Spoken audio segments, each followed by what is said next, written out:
and welcome to the show. Thank you so much for joining us today as we continue our discussion on the health of our children. Charlie Morgan's in studio with me. Hello. Our producer Chastity's on the boards over there. Chastity. Hi. Yesterday was fun. Yesterday was a lot of fun, and did you notice I've got water from home and coffee from home? The latte factor really got to me yesterday that Amy was talking about, and so, I got water from home and coffee from home. That's free liquid right there.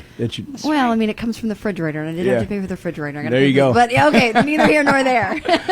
No, it's funny because you look at our show yesterday where we talked about the financial well-being, not just of kids, but of adults, and how you maybe teach your children to be good stewards of their money. As I'm doing it, and this is kind of my wheelhouse, there's little refreshers in there. There's a lot of things I know as, a mom in my middle-aged time that you don't think about. You just kind of go through and you kind of get used to buying a coffee every day kind of thing. It's like, well, that could add up to something else. And my kids are seeing me go through Starbucks and go through Chick-fil-A all the time. And I shouldn't do that. Like, I should, save that money and teach them to be better with it. So, it was such a great show yesterday. It was, No, there was a refresher. And what's interesting, too, Charlie, is if you look at the content matter from yesterday, I realized we could do continuing separate shows, like we talked about credit score. Yeah, we just scratched the surface on what we could cover, and made it just like I said, digestible, just enough not to overwhelm you, but to get the appetite there, and to if you're wanting to know more, you can dive in more, and you can go as far as you want to go with it. Oh, I think so. I've already got ideas from other shows that we can do over the next couple of months. Bring Lee Garrett back, maybe other professionals in the financial world that would be good guests to come in and talk about the subjects. But there's so much to dig into. And again, I say yesterday was fun. It was dead serious. What we're talking about is very important. Today we're shifting gears a little bit because today we're going to talk about mental and spiritual health. And the reason I think this is the most important of the 3-day series is because we'll dig into a little bit of the statistics in a minute, Charlie, but this is really where the rubber meets the road and how people how they're impacted and the devastating effect it's having on mental health. Your mental health can impact so much. It will impact your financial health, and it will absolutely impact your physical health. So this one is really like the nervous system, the skeletal system of the body. Like, this one really affects everything. It does. Yeah, it affects how you perform. When you get out of bed that day, do you feel like working? Do you feel like being, getting after whatever it is, maybe working out, which affects your physical health. And then we're also going to talk about spiritual health, because this is the real crux of everything. What good is it if you are financially strong? What good is it if you are physically healthy? What good is it if you are mentally healthy if you lose your soul in the process? That's right. Yeah. So, we're going to bring in a person to have that conversation as well. Yeah, and I do want to say, kind of going back to yesterday's episode and then today and tomorrow, like, these episodes are so important. These shows are so important. And if you missed it, it is on our website. Isn't that cool? That is so cool. We've been geeking out over it. That's right. Yes, we got to thank our friends at Big Mountain Computers. Yes. They have worked their booties off. Yes, their physical health is very good because they have worked very hard to get this. So, I would encourage you to go to our website, WMOQ.fm.com, and check it out. Share it with friends, with family, post it online. Lots of good stuff. Yeah, there's a button they created that says podcast, and then the shows will be inventoried on there if you want to just click on it and start listening. So great. At some point, we're talking about putting cameras on. I don't know if anyone wants to look at us, but we put some cameras on there. There is a face for radio quote for a reason. I got the face for radio. I think we're a good-looking group here. Yeah. I got my hair done today. That's right. Oh, that's too much fun. You're listening to the Marc McMain Show. We're continuing our discussion in children's health. Yesterday was financial health. Today is mental and spiritual health. Tomorrow we'll continue the conversation in physical health. Our guests today are going to be Mr. Joe Sparks. He's with NG3. We've got a young lady named Kennedy Inman who is with NAMI. She's also an associate professional counselor at Creative Center for Wellness in Athens. She is going to be our in-studio guest. And then Mandy Miller is a clinical social worker that we are going to be picking her brain on maybe some red flags that we need to be looking for if we're parents or if we know somebody who maybe is battling something. How do we identify that? A couple of statistics here, Charlie. And again, we don't need to get in the weeds, but this is some numbers that jumped out at me when I was doing my research and prep for the show. In 2022, an estimated 59.3 million U.S. adults, that's 23% of the population, experienced any form of mental health illness. Now, keep in mind, that's right in the middle of COVID, right? So I think some of those numbers could be elevated, but that's a startling number. It's 1 in 5. That is, wow. I am a firm believer in people are battling things that you don't know, and different degrees, different severities of it. Sometimes you can't get out of bed. Sometimes you just are a functioning depressed person. You know, that's right. You just never know what someone's going through in their life and mentally. Well, and it says 6% had serious mental health issues, and that maybe would be schizophrenia, bipolarism. I don't know what that classification is. Again, that's what I'm curious when we have a discussion with the experts that come in. Where do these numbers lie? So then we move forward to kids. Now, this is, again, 2021, middle of COVID. A lot of kids are out of school at this point. But 44% of kids, I say this is high school kids, high school children, 44% reported persistent feelings of sadness. Yeah. Okay, you may think, okay, that's not that big of a deal. You know, we all are sad here and there. But the underlying factor, this is the mind-boggling number, 9% had actually attempted suicide. That's awful. In the past year. It should be 0. That's the thing is when you're dealing with children and preteens and teens and even young adults, a lot of times they're not equipped to handle that. They just don't know. They don't know how to deal with the feelings, and that's when you get the suicide thing. Like, it's so important to have someone in your life, whether it's a parent, a trusted friend, a family, a pastor, something like that you can talk to and talk those feelings through. It's so important. Well, in a lot of these studies, they lay the blame at the feet of COVID, and I don't think that's the case. I think that was an elevated spike in what we're seeing. I think it helps, but I agree. I don't think that's the end-all, be-all reason. And again, this is not scientific. I think a lot of this comes from what this does, what this cell phone device does, and what it brings to the eyes of a child. 100%. Delay it as long as you can. I am on that side of the field. Yeah.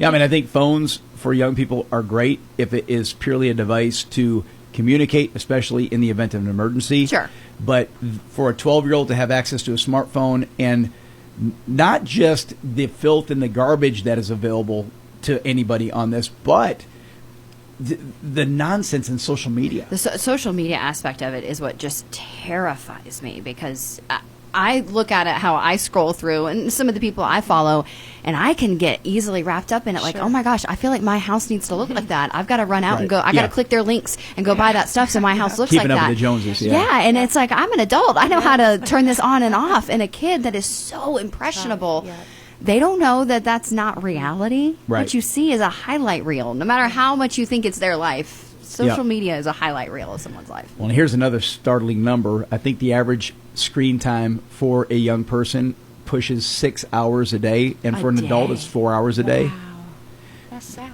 That's awful. I know at my kids' school, they do have like Chromebooks that they use for some learning. Yeah. So I wonder if it's those kind of numbers. But if we're talking phones and tablets, my kids don't have that. We have tablets, but they're the Amazon Kid tablets, and that's for when we travel. Right. Like they don't have them in their room. It's literally when we're driving somewhere long or we're going to be on an airplane. Well, and that's the thing. There's a purpose for things, and I think there's a place for fun stuff, whether it's interaction, watching a movie on your phone, watching a movie on your tablet.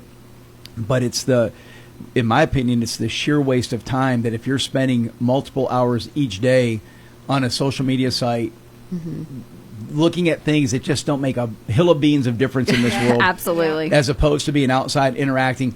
We talked about before. Well, think about driving through the neighborhood when I was a kid, which I'm older than y'all, but when I was a kid, you drove through the neighborhood, all the kids were out playing in the yard at 3 o'clock in the afternoon. That's what I was just about to say. No one's outside playing anymore. So that's a lot of screen time over being outside. So. Yeah, video games, that kind of thing. I bet that plays into that too. Yeah. No doubt. Yep. And think about it. Going to a restaurant and you see a family, how often do you see the kids drive face buried in the phone? And I'm not judgy, but it does drive me crazy. And I get it. Sometimes you just want a quiet meal. I get it. But you have to wonder how many kids are just that's the default, is the parent just pulls up Bluey on TV on their phone. And Who's Bluey? Oh, we got to school you. Bluey's a little dog family. Disney, It's an Australian. Is he related to Blue's Clues? No, definitely not. No, different networks. This is, of course, Disney, because we watch it. So of course, it's Disney. Is Bluey a good dog? Oh, yes. It's a great show. It's a great show. Cool. My husband and I will watch it sometimes without the kids. Aw. Like, it'll just be on, and we'll just end up watching it. It's very I miss that good. generation. No, it's good. It's fairly new. It's fairly new. One more statistic before we take our first break, and this is probably the most chilling one that I read in all of my research, that in 2023, I think this was a CDC study, that for people's ages 10 to 14, 15 to 24, suicide was the second leading cause of death. Is that heartbreaking? That is devastating. And it doesn't need to be that way. No. It shouldn't be that way. No. Gosh. And what we're going to try to do today is, again, like I said yesterday, we cannot solve every mystery in a 2-hour show, but what we can do is hopefully provide some insight, ideas, and maybe paths for you if you're struggling, if you have a child who's struggling, a solution to go to, or path of redemption. And it's never too late, no matter what you're going through, no matter where you are. Just like yesterday we talked about, if you're 55 and you're broke, there's a path to get better. It's just one step. That's all it. you need. It's just That's that it. one step in the right direction. And we're going to work on providing you everything you need. You're listening to the Marc McMain Show. When we come back, Mr. Joe Sparks with NG3.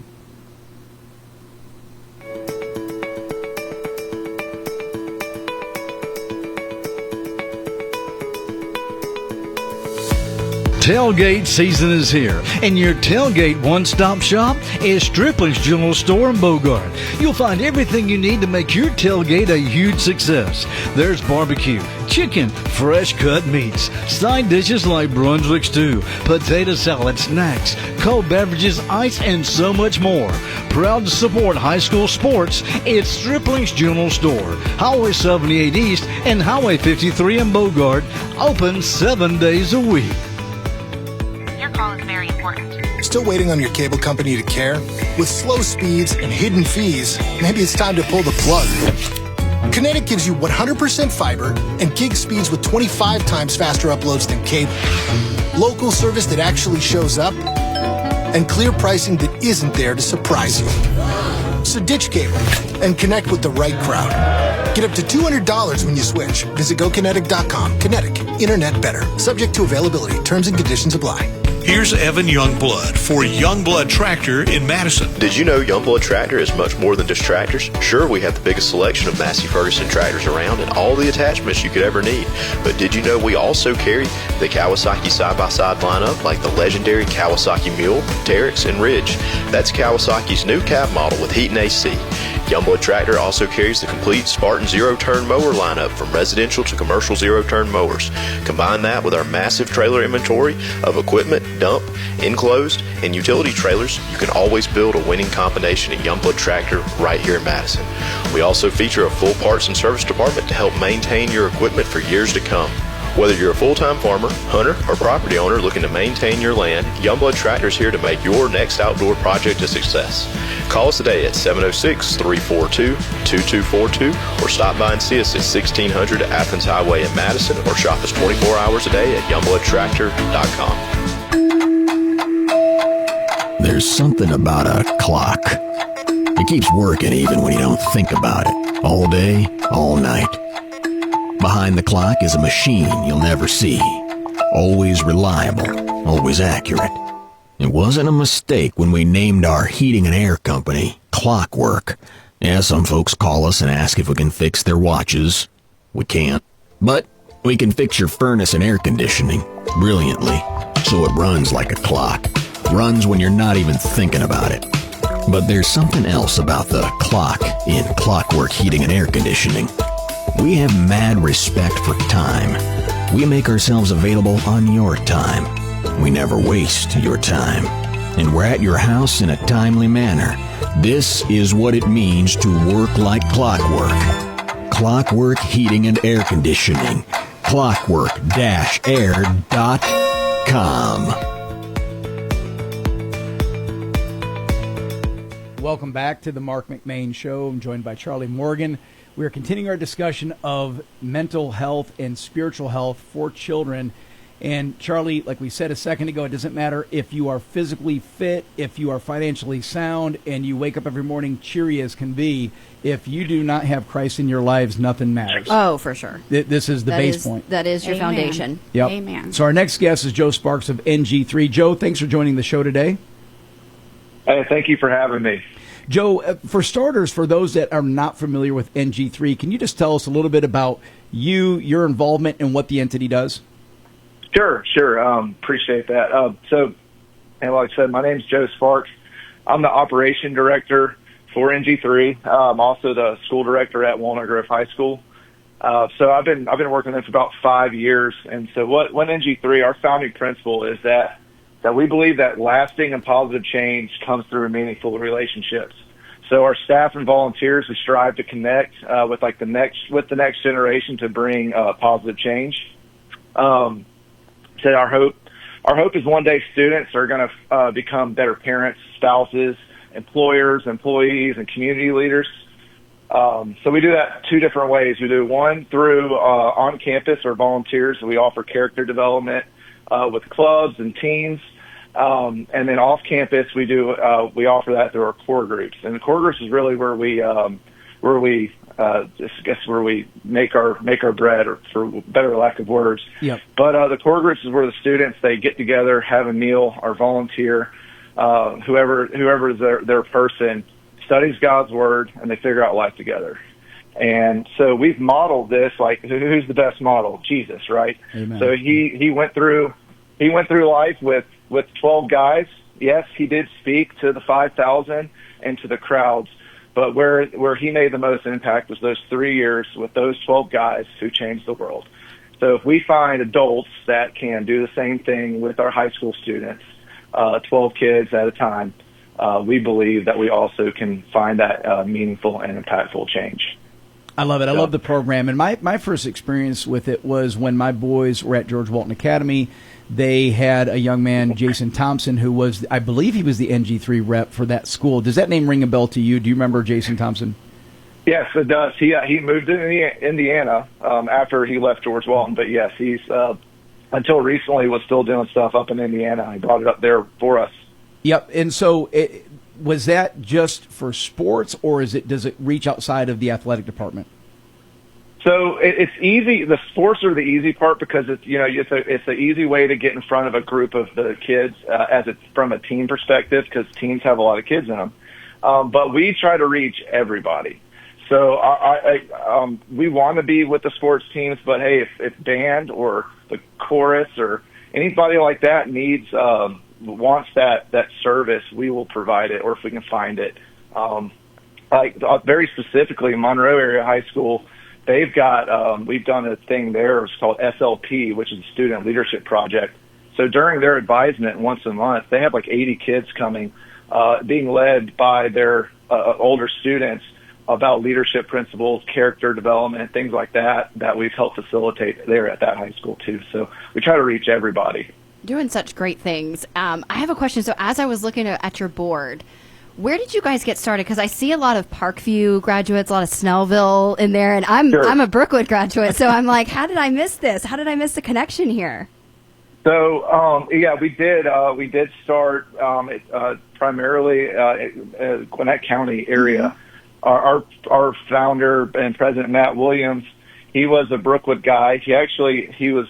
There you go Broncos. He worked with like Grace Snellville. Uh-huh. I had worked with a bunch of those folks. And so we were very Gwinnett County centric, and then kind of just organically grew as people moved. Like Jason moved to Indiana and started it there. We have 2 schools in Indiana now that has grown there. But it's a very I went to South Gwinnett.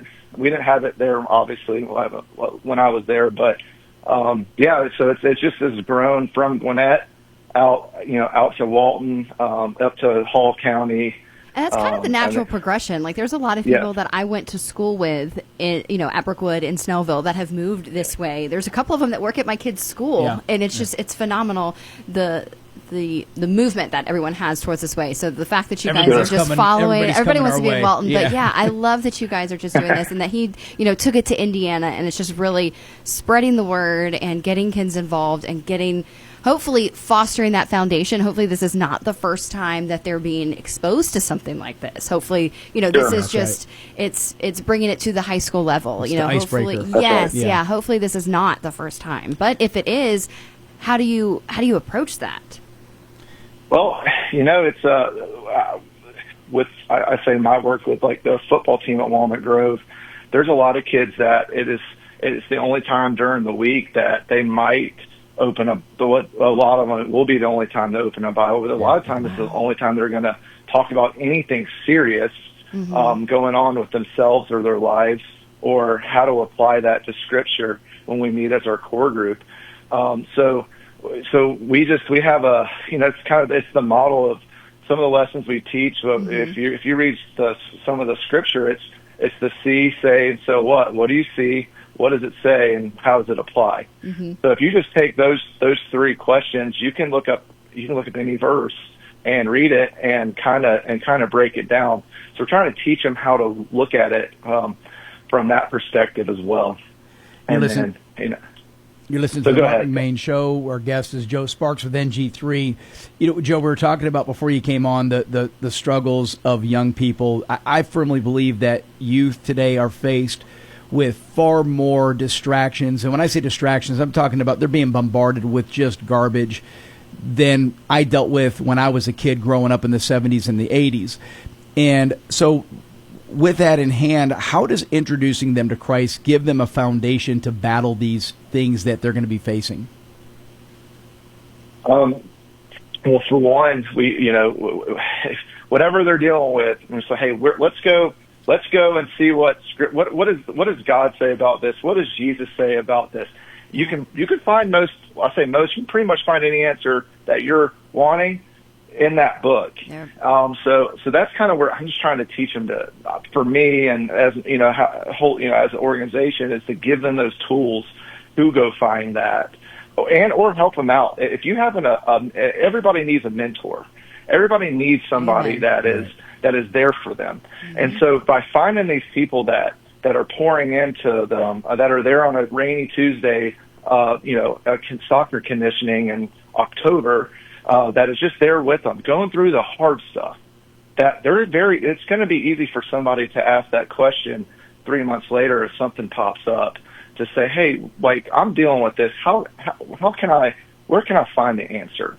So it's just setting that foundation with our volunteers, and encouraging them and teaching them how to teach. That's just kind of the important link there. Yeah, I love the mentorship aspect of it, and also I know you guys place a large emphasis on integrity, compassion, discipline. It's basically, again, this is my perspective as I was a coach and I saw the representative from NG3 and I watched them work closely with the kids. It's kind of like a coach for their moral compass, if you will, is what I've identified. Sure. Would you agree with that? I agree. A lot of our guys that work with different teams, like they're the character coach. They are even listed in the football program or the soccer program or everything in between. They're the character coach. They are there to help them become better kids, better individuals, hoping that, if 10% of it sticks, that whatever they're introduced to, that those principles, those carry on as they go. You mentioned coaches. Do you have other volunteers? I mean, I heard you mention volunteers. Where do you get the people that are these mentors and pour into it? That's a good question. Yeah. So it depends. So every school is a little different. Mm-hmm. A lot of times they come from the local churches that you partner with. That we partner with, yeah. So or a lot of, we have teachers at some of the schools that volunteer. They see the value in it. Much like a teacher would volunteer to be like the FCA sponsor at the school.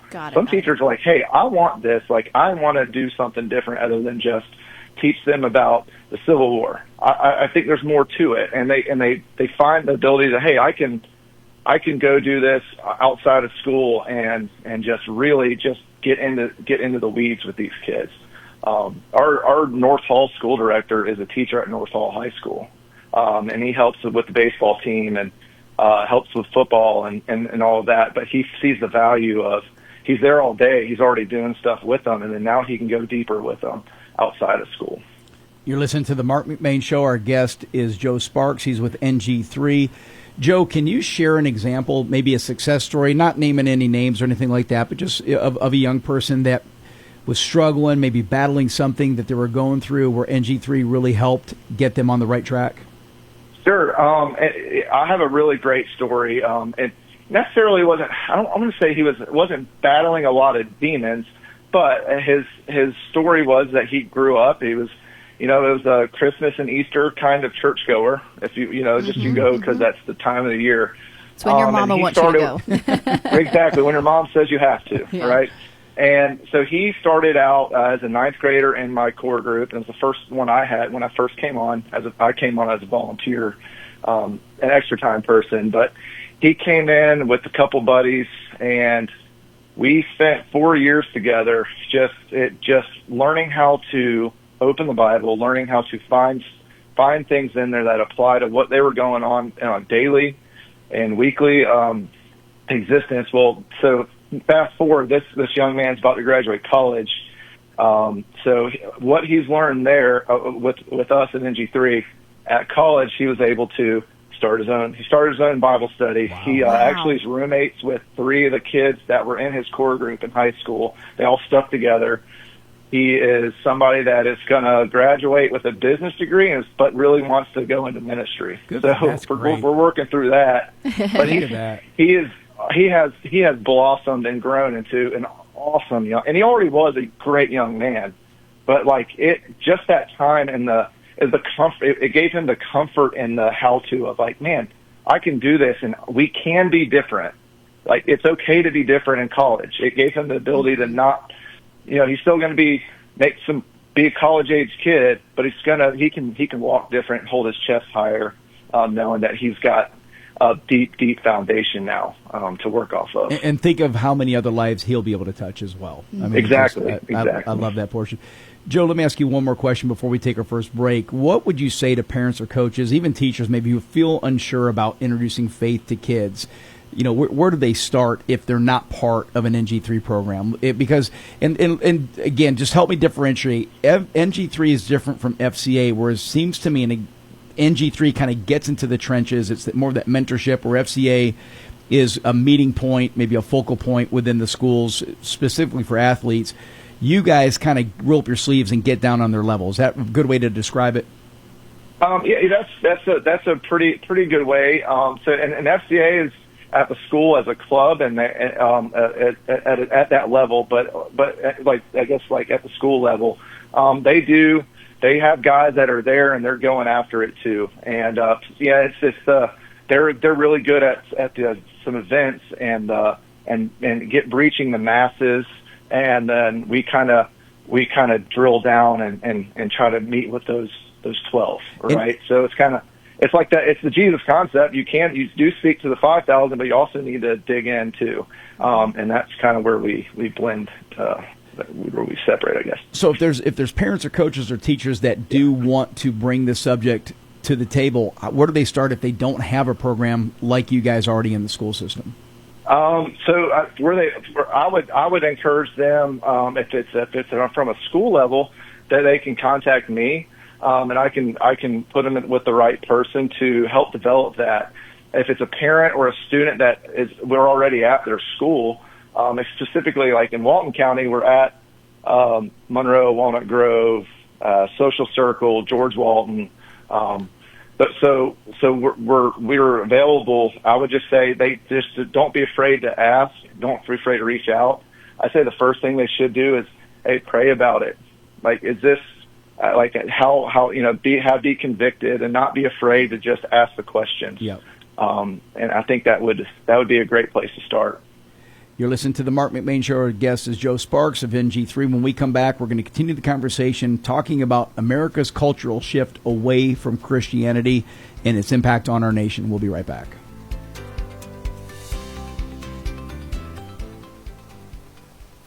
Since 1979, the Tim Stewart Funeral Home family has been caring for families in their time of need. The Tim Stewart family pledges to honor your loved one with excellence in service, compassion, and will guide you in making the right decisions. To learn more about the Tim Stewart Funeral Home family, stop in at one of their 3 locations in Monroe, Loganville, and Lawrenceville. Call 770-267-2594 or go to stewardfh.com.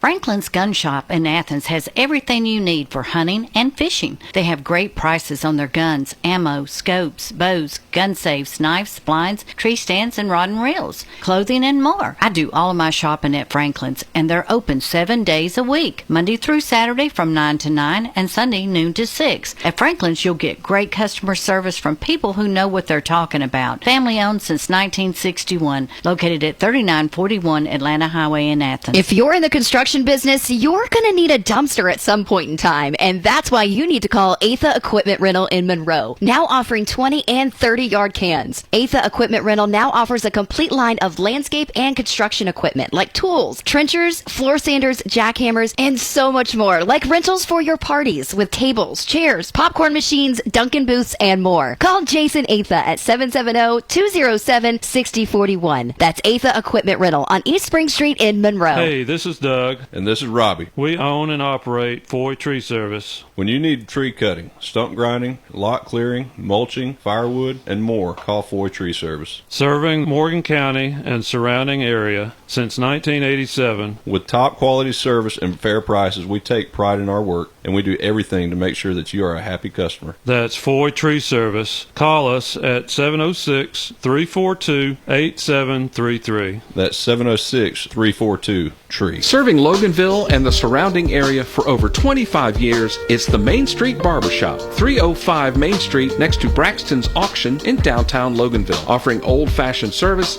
and modern-day styles. Appointments available and walk-ins welcome. Open Tuesday through Saturday with a friendly staff and atmosphere. That's Main Street Barbershop in downtown Loganville. Call 770-554-3300 or go to mainstreetbarberloganville.com to learn more.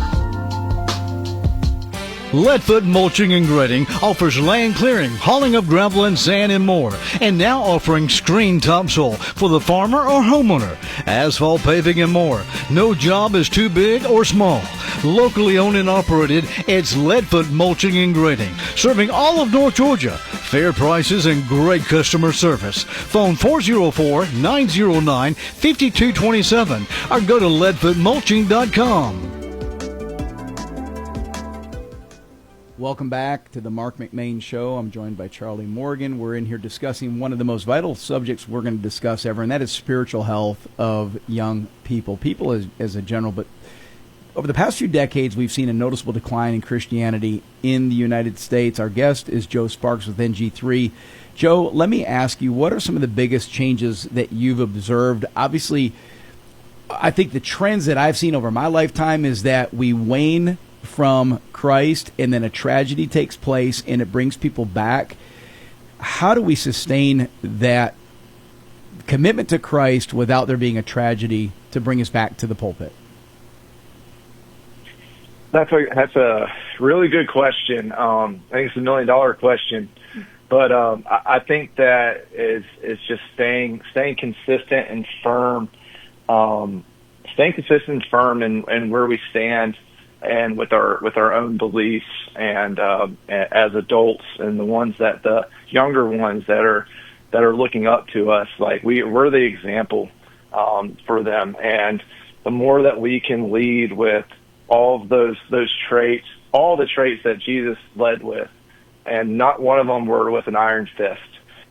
So it's the love and the compassion, and that will rub off on them. I had a breakfast with local pastor this morning, and we were talking a little bit back and forth, and he brought up a stat that I thought was really interesting, is that Gen Z is the first modern generation of Americans where the men appear to be more religious than the women. Wow.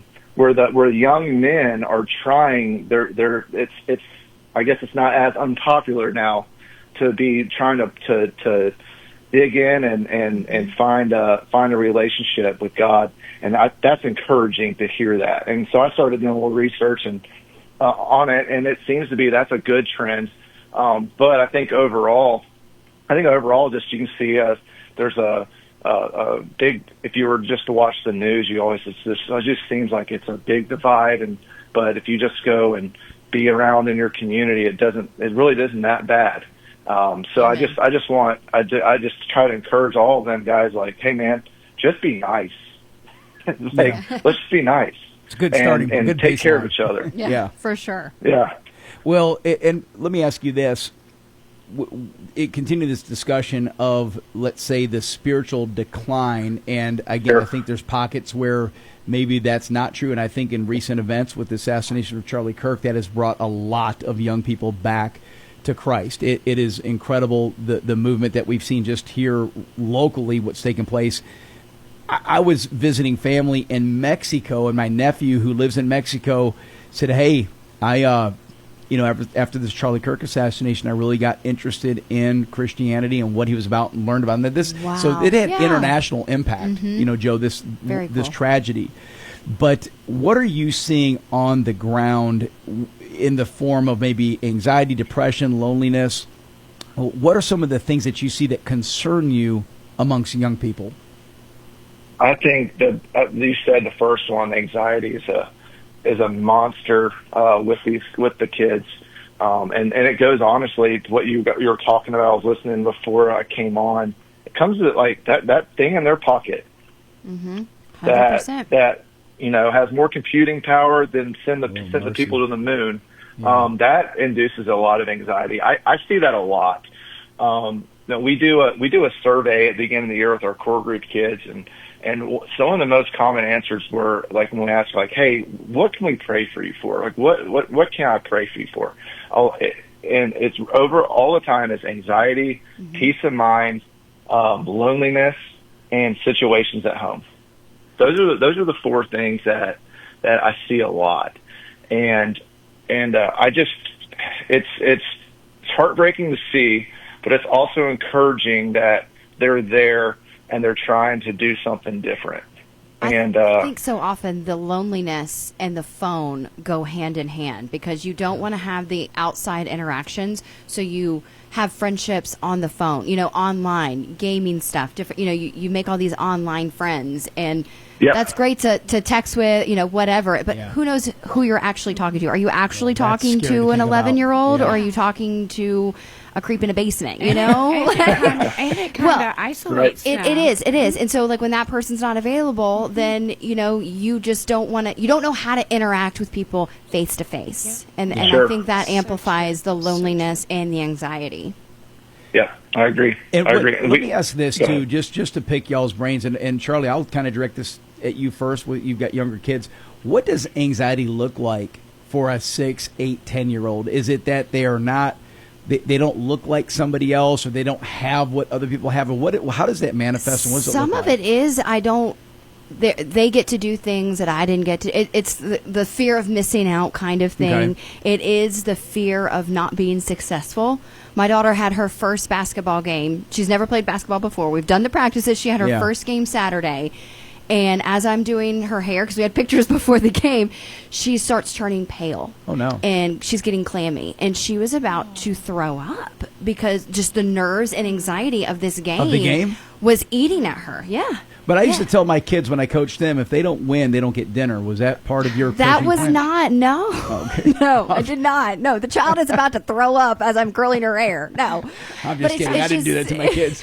It's all the things, and they like to watch this thing called the Ninja Kids, and it's like this family of 6, and they've competed on American Ninja Warriors or whatever, but they have these YouTube channels, and they're on kids' YouTube. My kids sometimes will watch kids' YouTube, and my kid will take her play little Disney princess phone, and she'll hold it up like she's taking a selfie, and she'll pretend that she's doing her makeup like she's live streaming. And I'm like, where did you learn this? Wow. Yeah. And that's the kind of behavior that they're seeing. They're not. I don't do that. Sure, they've so learned it, they right. learn that, and they Yeah. feel like that's the normalness. That's the standard. And and it's like, well, if I don't have a phone to do that, I'm not like everyone else. And that's where I see a lot of the anxiety, is just not being like everyone else and not keeping up with that. And Joe, how does it manifest in teens? What are you seeing? So when you have a young person that says, "Hey, look, I'm battling anxiety," is it the same deal, just not keeping up with the Joneses type of stuff?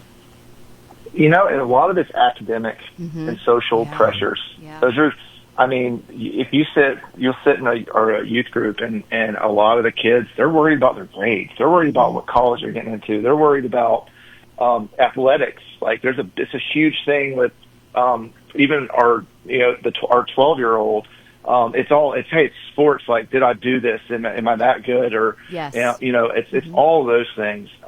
Social media, I think it's always going to be a problem, but I also don't think it's going away. So, and that is, they do battle some of that. That's the keeping up with the Joneses, the part. But a lot of it is just the academic and social pressures, friends and judgment, and then what it is that they're getting, their grades and all that stuff. I do see that so I have a 9 and 6-year-old. So my first grader is not really concerned about grades. Everything is like a check or whatever. But my 9-year-old is very aware of grades and wants to be in the beta club. I mean, she had a 91 on her progress report yesterday, and she was bummed that it wasn't a 95 like She's the a others. high achiever. And I'm like, you've got your daddy's brains. Like you're doing fine. But it is that anxiety of just living up, and it's this pressure that they put on themselves.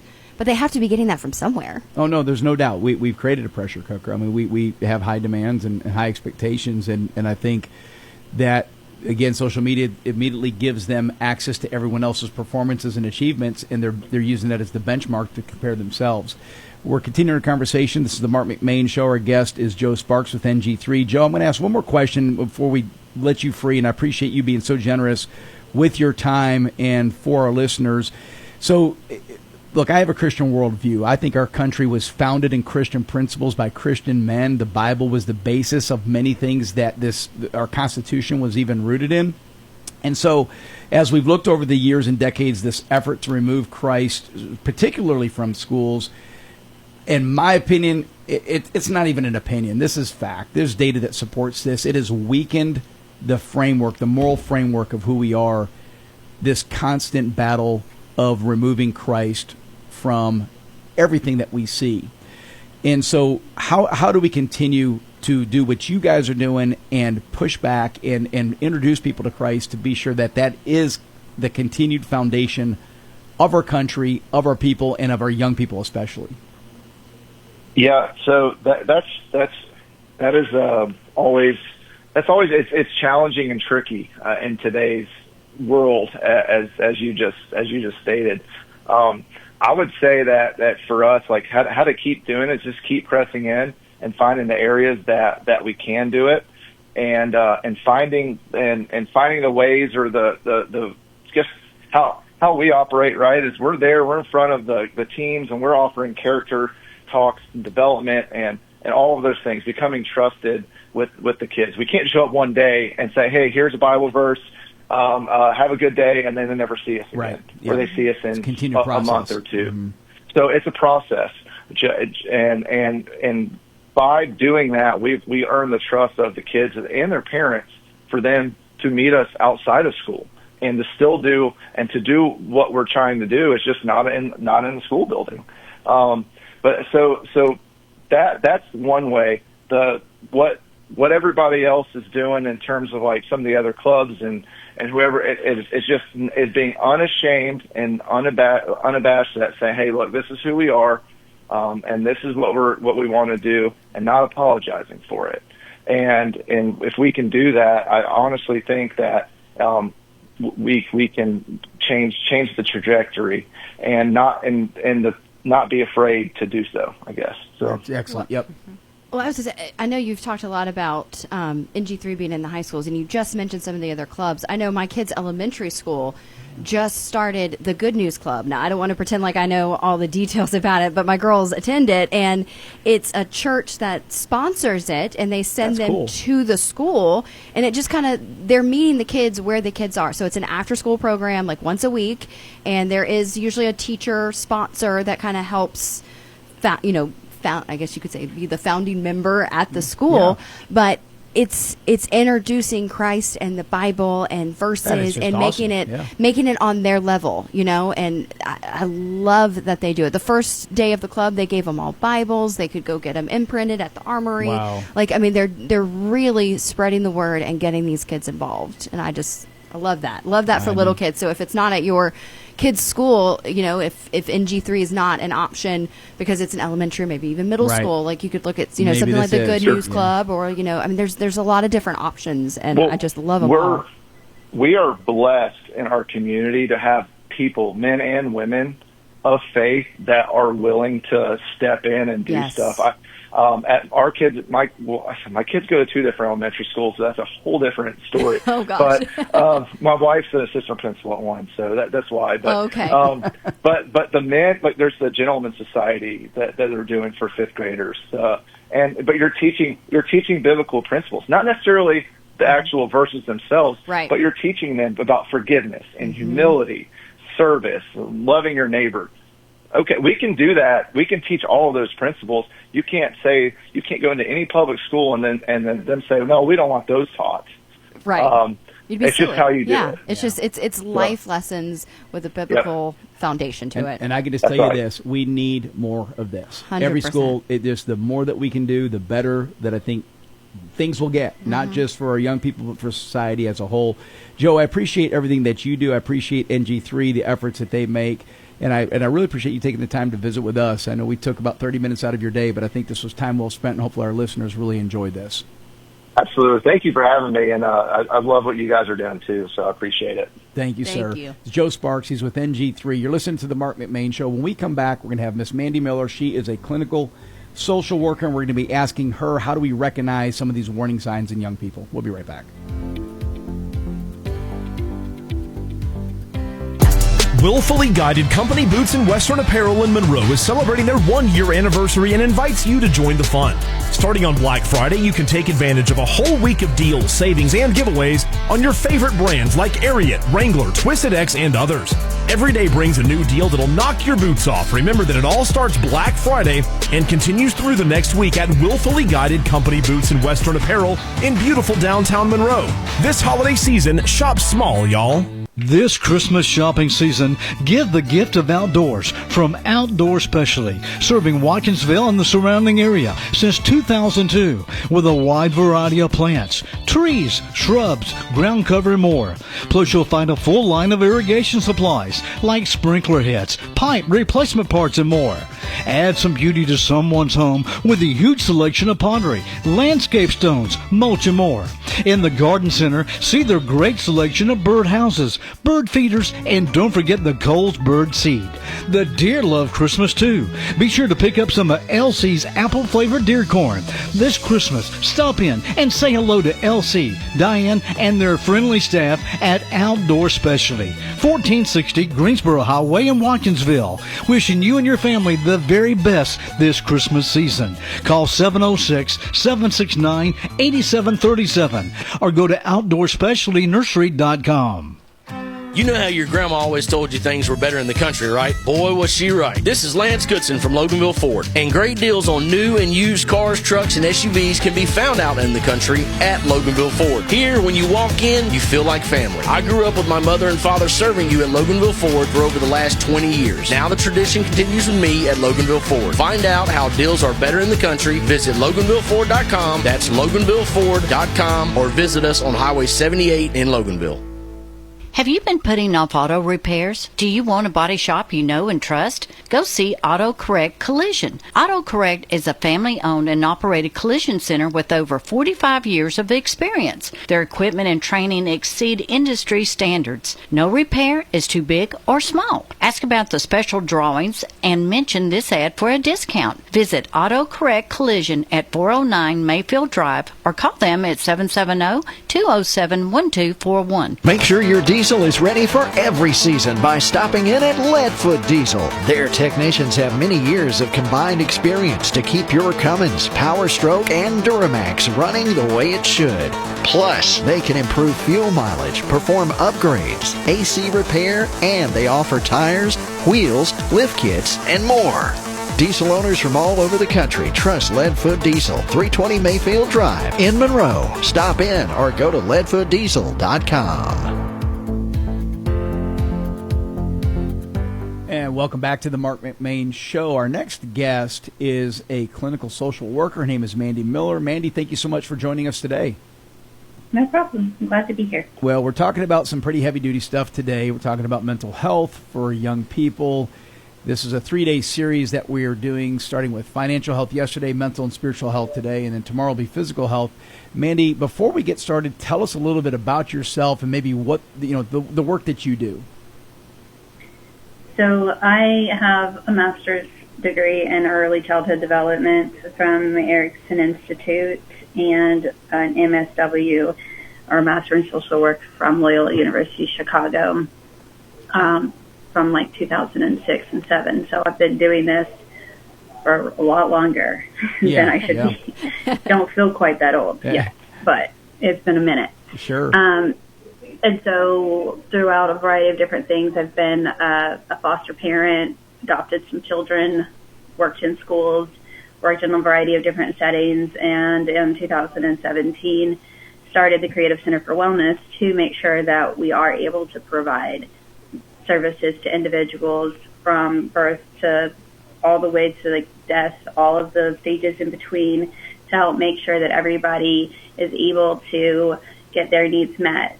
We have a sliding scale. We're incorporated as a nonprofit. We love what we do. And we have 11 clinicians currently working here to provide services. Some of our clinicians work primarily in schools, bringing those services to the Whatcom County community and social circle. Yep. And otherwise, we just try to give and provide research-based best practices to families and children and adults who have trauma. Well, and we appreciate what you do. And the few questions that we have queued up for you, I'm going to start with this, is what would be some of the behavioral signs that a parent needs to look for? Maybe not even a parent, maybe it's a friend of the family, a teacher, that a young person might be battling something, whether it be a mental disorder or something that's really bothering them. So one of the first things that we say, because everybody is so different, is if you see changes, like if you have an outgoing kid that's suddenly quiet, or even a quiet child that's suddenly outgoing, a sad child that's suddenly happy. That may sound very counterintuitive, but sometimes right before someone has made a choice to end their life, they will get happy because they feel relief, and they'll kind of reconnect with everyone and kind of be the life of the party because the pressure is off. So we just look for changes. If there's any significant changes, if you feel like your kid's just not acting like themselves, or if someone that you see is just like, well, this isn't the person that I know, then we would really encourage them to come in, check in and get evaluated. I know therapy is terrifying, but also it's pretty awesome. That's right. Well, as a mom of a 9-year-old, like we're entering that kind of preteen time. How do you tell if it's hormones or if it is something more? Like, if it's just, mood swings, or just if we're just in that little preteen angst. Little girls are moody? I know. Breaking news. Breaking news. So I would say that it is actually pretty, if it lasts like a day or two, that's probably pretty normal. What we see in where we might consider problems is something that's not resolving in a couple of days or a couple of weeks, or where we're not having that communication around it. One of the things that does happen at the beginning of puberty is this significant neurological shift in which parts of our brain basically are totally reorganizing themselves, and it can get as technical as you want it to be. But if your child is really struggling in that, and it's staying and consistently and persistently, where's my kid? I don't know this kid. This is not the person that I'm used to. Then we may be looking at someone whose brain is taking them for a little bit of a harder ride through that transition. Maybe it pruned a little bit too much before it really had the other neurons ready to come in and take place. So one of the things that used to frustrate my husband a lot was this idea that our daughter, like, she could do this yesterday. And I'm like, I know. And then she had a brain thing, and now you just have to, she could do that. So give her a moment to, like, relearn it. It's going to be fine, but let's not get mad at her for not being able to do this thing, because, of course, she could do it yesterday. But 5 to 7 years, we have a major neurological shift where things just change. And then we have that again from 11 to 14. Wow. I didn't know that. If we're having any major problems, we just want to make it easier to get through that. That's literally both of my girls, my poor husband. We're going to be hitting all of it together. He's outnumbered. Yeah. Oh, mercy. Well, let me ask you this. You listen to the Marc McMain Show. Our guest is Mandy Miller. She's a clinical social worker. Mandy, we're talking about warning signs. Is it truly a warning? Is it just something that, like you said, is it a little shift that they're going through? So maybe when you start seeing like the declining grades, missing assignments, skipping activities, or maybe strong physical changes, whether it be changes in sleeping habits, eating habits, hygiene, at what point do you as a parent then say, hey, you know what? I probably need to address this, and where do they go? How do they seek professional help? So there are a couple of options for seeking professional help. Like you can talk to your school counselor, you can look at resources like Psychology Today, or even call your insurance company and they can direct you at locations. We do have a sliding scale for people who are underinsured or not insured at all. So I would say that we try to be a good resource in the community. What I would say is don't wait until it's a crisis, because if you bring your kid in when they're like at a level 3 problem out of 10, then it's going to take me like a month or two to like give those tools and those skills, and we're just going to like tweak it real quick and it's going to be fine. And if your kid is having problems and we're waiting until it gets really bad, it's like if they had an infection and you let it fester. Yeah. We have more cleanup work to do. That's a good way of So putting it. I say just early and often, and then if you come in and you say I'm concerned, I'll say you don't have anything to be concerned about, or you do, and these are the things I want you to be concerned about, or right now I think we're okay, but if you start to see these things. So sometimes it's good to just get that like checkup like you would with your physical health, especially during these major times of developmental transition. I know isolation is probably the first thing that we see with young people. When I say young people, early teens or mid-teens, when they start battling different issues. What does unhealthy withdrawal from social events look like? So it's one thing when kid comes home from school, says, hey, I'm going to be up in my room. They go up there, they do their homework for an hour or two.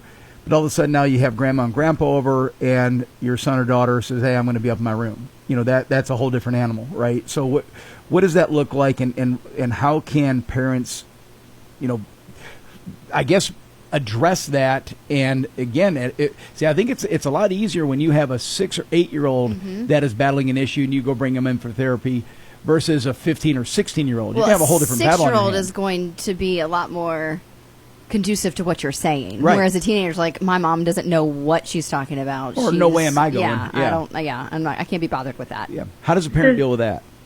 So sometimes we do have resistance. What I would say is that we do actually also have a lot of teenagers who are like, I'm not okay and I need help. That's great. Wow. And my thing is very much like my job is to support you and your family in solving whatever issue might present itself. Like I'll say again, for my child, who will hopefully forgive me for this, she's amazing. But if there are people around, her social battery is going to run out pretty fast. Mm-hmm. So I just make sure that if we do have a lot of company and guests, I'm scheduling time for her to run away and be by herself, because she needs that, and I know she needs that, and I'm not trying to like harm her. I want her to be able to be socially engaged, but I'm kind of tuning in and checking in. You know what her limits are. Yeah.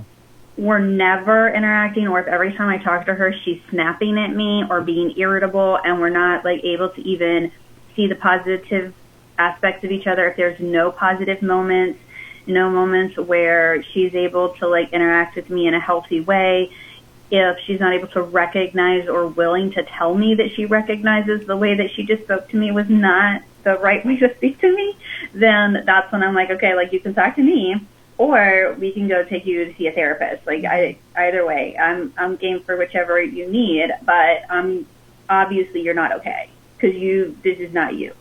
My mama's therapy when I didn't talk right was a smack across the mouth.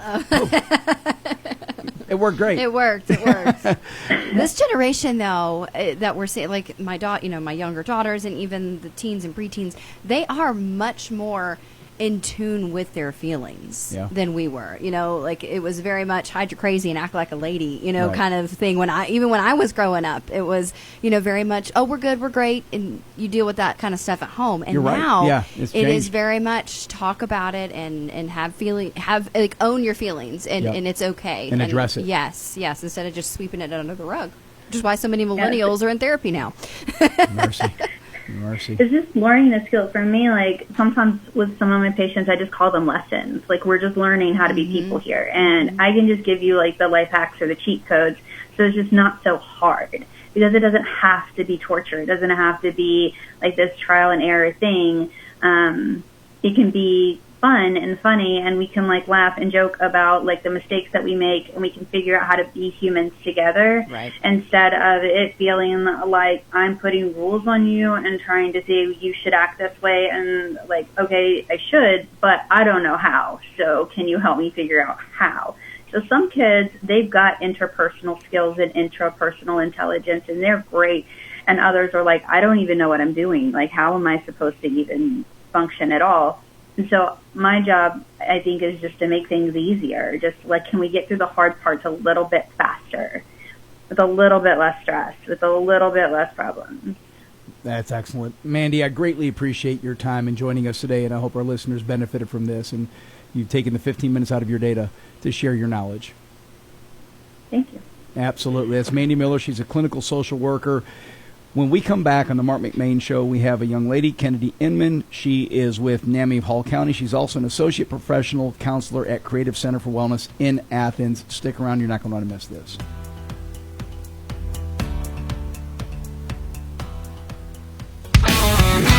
Real country. This is Q92.3 WMOQ FM, Bostwick, Monroe, Madison. Your home for real country. Pony Express Liquidators is the place to visit before you make any purchase if you're remodeling or building a new home. They have great deals on just about everything you'll need and up to 50% off the big box stores. Bathroom vanities, bathroom sinks and kitchen sinks, windows, hardware, and still-in-the-box doors and screen doors. Now that's what I was looking for. 2 locations to serve you, 361 Fundenberg Drive in Monticello or Highway 11 in Mansfield. Get a great deal on a Kubota tractor. Built to work, built to last, and as dependable as you are. Right now, write it off the lot and write it off your taxes with 0 down, 5.49% APR up to 84 months, plus instant cash discount and 2 years orange protection warranty. Now through December 31st. Consult your tax advisor. Details at KubotaUSA.com. Your Kubota dealer is Hayes Tractor, 545 Highway 11 South and Social Circle. Go to HayesTractor.com. Willfully Guided Company Boots and Western Apparel in Monroe is celebrating their 1-year anniversary and invites you to join the fun.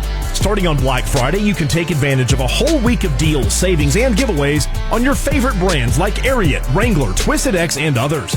Every day brings a new deal that'll knock your boots off. Remember that it all starts Black Friday and continues through the next week at Willfully Guided Company Boots and Western Apparel in beautiful downtown Monroe. This holiday season, shop small, y'all. Are you considering selling your house or land, or perhaps find your dream home? Call Stacy McCullers, your trusted real estate expert. With 12 years of experience and a lifelong connection to Walton County, Stacy is here to help you every step of the way. Whether you're buying or selling, she's available anytime to make your real estate journey smooth and successful. Don't wait. Call today, 678-859-6336. A member of Malcolm & Malcolm Realty Professionals. Stacy McCullers, your realtor for life. Welcome back to the Marc McMain Show as we continue our discussion on mental health for children. Our next guest is Kennedy Inman. She is an associate professional counselor at Creative Center for Wellness in Athens. She's also with NAMI Hall County. Did I say it right or not? Did I botch it? I said it right one time. NAMI. You know, a lot of people pronounce it a lot of ways, but it's pronounced NAMI. But a lot of people do say NAMI. I said it NAMI. This is the South. We can say NAMI. You know, and I feel like I know a NAMI, so I feel like that's pretty good too. That's my NAMI's house.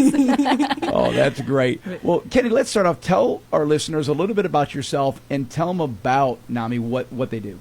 Yeah, so I work with Creative Center for Wellness. I'm a counselor, but I also volunteer with NAMI. So NAMI is the National Alliance on Mental Illness, and NAMI does a lot of things in our community. So they do advocacy work. They also provide classes in education. So I help to teach some of the classes that they offer. We also do different walks to help bring support and awareness of mental health concerns in our community. And we also have different resources for frontline workers as well as law enforcement to be able to work better with individuals with mental illness, as well as being able to help provide support for caregivers of individuals with mental illness. So NAMI does a lot. That's interesting. You brought up the law enforcement side because you and I were talking about some numbers in the break. And by no means am I a statistician, but somewhere in the neighborhood of 13,000 beds we had in Milledgeville alone to address the mental health crisis that our nation was facing. That was in the 60s, 70s. Today, as a state, we have probably less than 1,000. So go back to the law enforcement side, and our listeners have probably heard me cite this statistic ad nauseum. If a sheriff arrests somebody who commits a crime and that person is battling a mental health issue, it is about a 408-day wait for them to get them into a mental health facility. So in that interim, the sheriff is the caregiver. And that's just not how this is designed to be. It's not. No, it's not serving anyone. Yeah. And so I think as a state and I think as a country, we are really underperforming, and that's why I'm so thrilled that there are entities like NAMI that are addressing this, that are helping out, because it is a crisis that we have right now. And I will say, too, that one of the great benefits of NAMI is that it really allows for connection between community members. I know in some of our support groups, we have people who have loved ones who have mental illnesses and are incarcerated, and we have people who have loved ones who are involved in the justice system who have a mental illness. And so whatever that looks like, there are a lot of people who are in similar situations to what you're talking about. And it's been really great to see the amount of like peer-to-peer support where people can find the resources that they need from someone who's been through it. A lot of times it's family members who have had to learn all these new processes or all of these different lingos and jargons, and being able to help support another person by what you went through. I mean, I think that's pretty powerful myself. Oh, no doubt. And it's interesting because I firmly feel that if you are not battling a mental health crisis yourself, I guarantee you somebody within your family or within arm's reach is. It is a wide net that has been cast who's affected by this. And so the question I've got for you right now is, you alluded to this a second ago, does NAMI, is it generally directed towards adults, or do you help with teens and young people as well? So it has a lot of different arms. It's kind of like an octopus where the arms do a lot of different things, but it all comes back to the main one. So in terms of interacting with kids and teens, we do have Ending the Silence, which is a speaker program where someone who has a mental illness can talk to different groups of people. I know when I was working at Centerpoint at Gainesville High School, we were able to have speakers from NAMI come and present to the classroom to be able to educate kids on what it looks like for individuals with a mental illness and how to find those resources, especially for resources of loved ones with someone with a mental illness. In terms of participation, there are certain rules around certain groups. Most of it is geared towards people who are over the age of 18. Okay. Yep. Well, and we know young people are not immune to this, right? It is a mental health crisis. It unfortunately, we talked about the social media with our prior guest, that it's attacking everybody. You know, it affects everyone, every age group, unfortunately. What are some of the biggest mental health challenges you see specifically for the state of Georgia? Well, I work predominantly with middle, high school, and college kids. So for me, one of the biggest things that I see is trying to reconcile your life with what you see on social media and depression and anxieties that come from, well, my life doesn't look like this person's online, or I don't want to be this other person, so I have to do all these things to not be this way. Or even, you know, the body image issue of, I see all of these people posting and they look so good all the time and I don't look good, or my body doesn't look the way that I think it should because this is what social media is showing what a body should look like. Right. That's a big one. The other thing is really social skills and communication. Because of COVID, there has been a lot of kids where there was just a stunt where they weren't able to be involved in school or be involved in community activities. So being able to have interactions with other people can be harder. That's a huge thing. I think about, luckily, like I've said, I've got a 9 and 6-year-old, so my kids were very young, but I would remember holding, she was 1, 2 at the time, and she got so used to just sticking her head out when we would carry her to have her temperature taken to walk into a room. Yeah. And my 9-year-old at that time was 3, 4, and you don't see the facial expressions because their teachers were wearing masks. The kids didn't necessarily have to wear the mask, but the teachers did. And it was not being able to read emotional expressions on faces. Like, that's huge. That's huge. And with that, too, it's not just the hard time recognizing, like, nonverbals. It's also a hard time being myself in person because so much of it was online. I mean, there were a couple years for some students, maybe a year for other students, where all of my school stuff was online. So I only interacted through the screen. Yeah. So it's hard for me to create in person. Or you weren't allowed to get too close. Remember the social distancing where you couldn't get too close. You had to tap elbows. I couldn't hug, like it's just, it's... And we laugh about a lot of it now, but I see it with my kids. They still remember that. And developmentally, depending on where a kid was when it happened and the amount of times that, or the impact to which, like, their life was changed from COVID. Right. It really just depends because there were kids who may have lost friends during COVID. There were also people where they faced, like, a higher level of isolation because they just didn't have friends online, or they didn't have those connections or those resources. So somebody that was in middle school in 2020 as opposed to someone that was in kindergarten in 2020. I mean, that's a huge difference. Exactly. And not to be at school. I mean, those are crucial developmental times. And even people who were in high school when COVID happened and not having some of those, like, pivotal high school moments, and so they're in college and we're still struggling with social skills that one would probably learn in a high school setting, but now we're having to develop some of those skills outside of a school setting. Right. You're listening to the Marc McMain Show. Our guest is Kennedy Inman. She's with NAMI Hall County. Kennedy, let's ask you this. With NAMI, how do families, if they see somebody within the family that's starting to demonstrate that they're battling an issue, whether it be a child, a teenager, or an adult, what does NAMI do to help? Is there an intervention hotline? Is there a number they can call? Because I've always found that this is something, it's kind of obscure. What is the path for addressing this problem initially? Well, it's taboo. Nobody wants to talk about it. Right. Yeah. Everyone can name a mentally ill person in someone else's family, right? It's hard to name them in our own. If you can't name it in your family, it's you. or we all have a friend who has this. Well, we've got Crazy Les here at the station. Les is our token guy.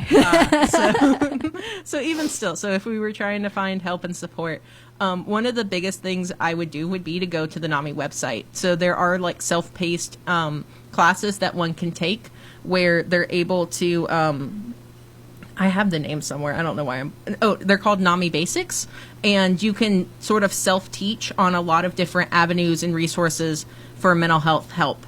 I will say the Suicide Access Crisis Line 988 is also a wonderful tool. Is that one of y'all's products, or is that oh no, it's nationwide. Nationwide. I mean, it's like 911, but it's 988. So 911 would be for physical health. 988 would be for mental health. Yep. Gotcha. So, and it's a wonderful resource too. You had mentioned some partnerships. We talked about the law enforcement, which I think is just brilliant. Giving these men and women who are facing people who are battling issues, giving them the tools they need to be able to deal with it, right? How to identify it. What about with schools, hospitals, churches? What other entities do you guys work with? So NAMI works with a lot of different types of people. So we often will, like, for instance, our connection groups. We have an in-person family support group at Oconee Presbyterian Church in Watkinsville. We also have connection and support groups at Center Point, Georgia, which is in Gainesville, and it's a Christian values nonprofit. We work with a lot of different entities. We're also going into the schools. We're able to meet people where they're at.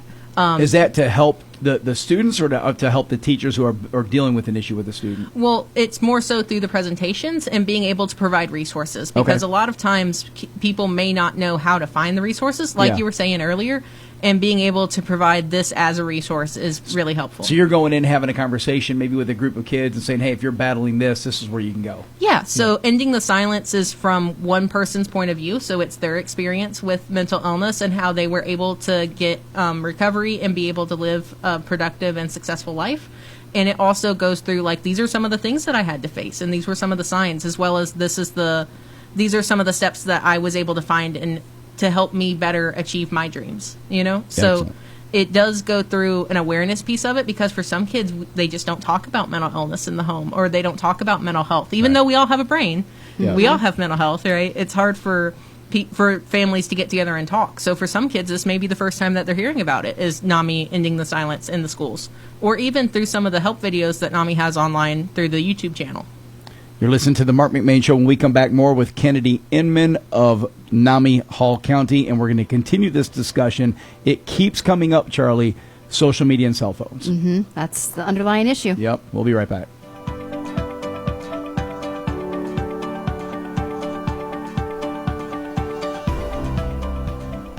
Your call is very important. Still waiting on your cable company to care?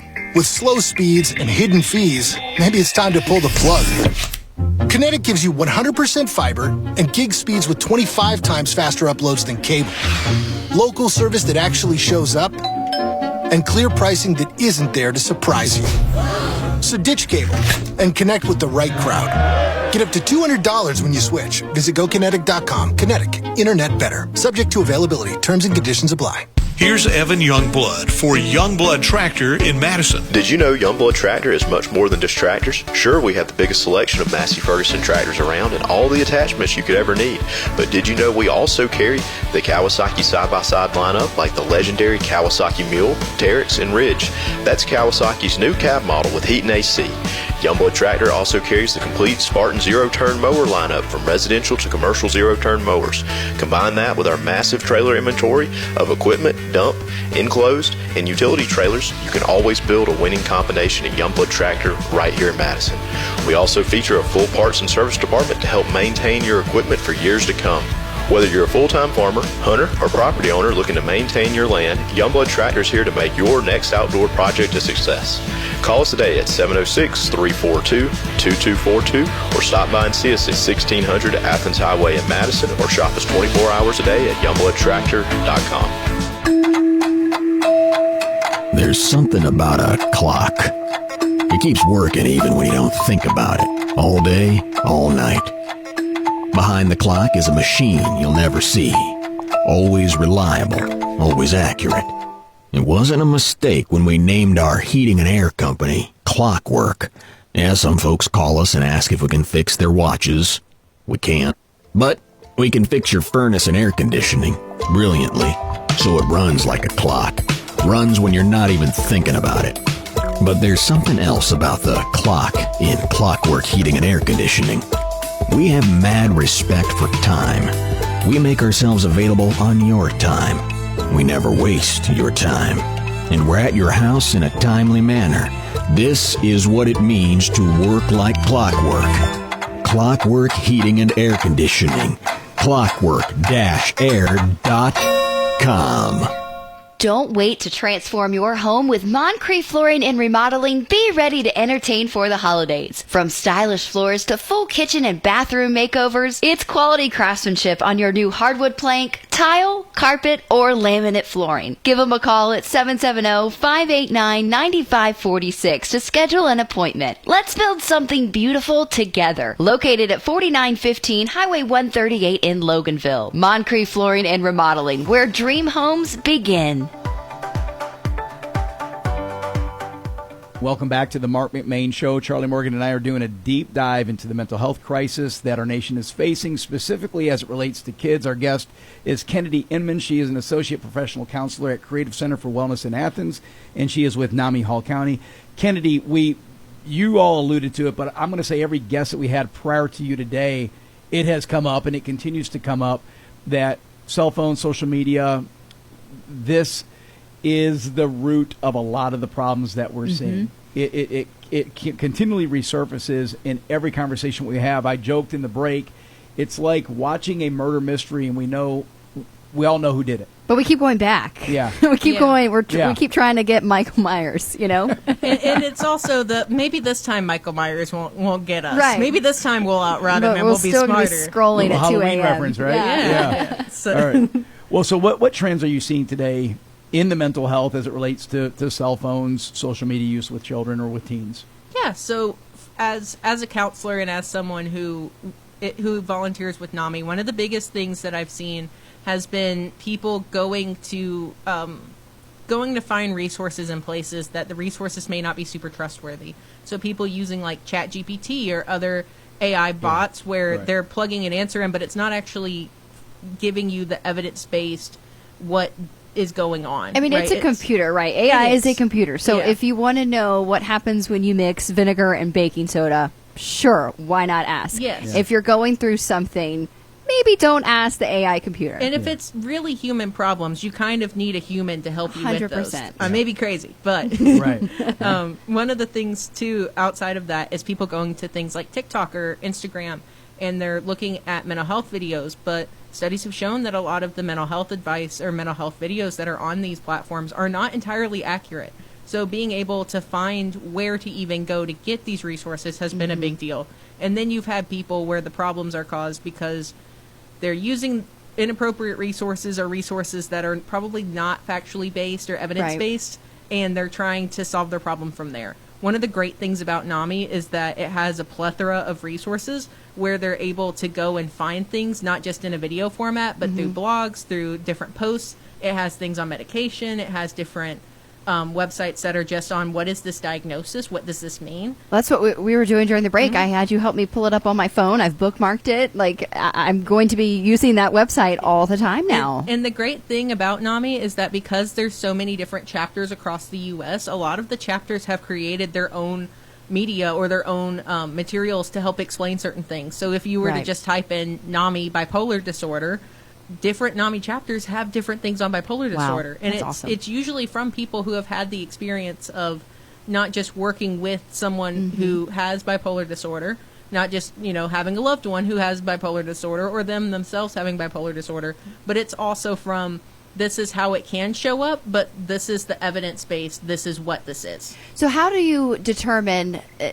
I think about this meme that I see all the time where it's like, this is what social media and this is what society tells you OCD is. This is what it actually is. How do we get away from the social media diagnoses of things and determining what's real? Like, I can self-diagnose myself every day with 100 different things, but it's not real. Yeah, just because I call myself a clown doesn't mean I went to clown college, right? So when I'm able to... That would be Alabama for those who are listening. Oh gosh. But I will say, too, one of the best things on helping to find the correct information is talking with a professional. So not your TikTok therapist. It's almost like the random person on TikTok who probably hasn't gone to school for that is not the best person, right?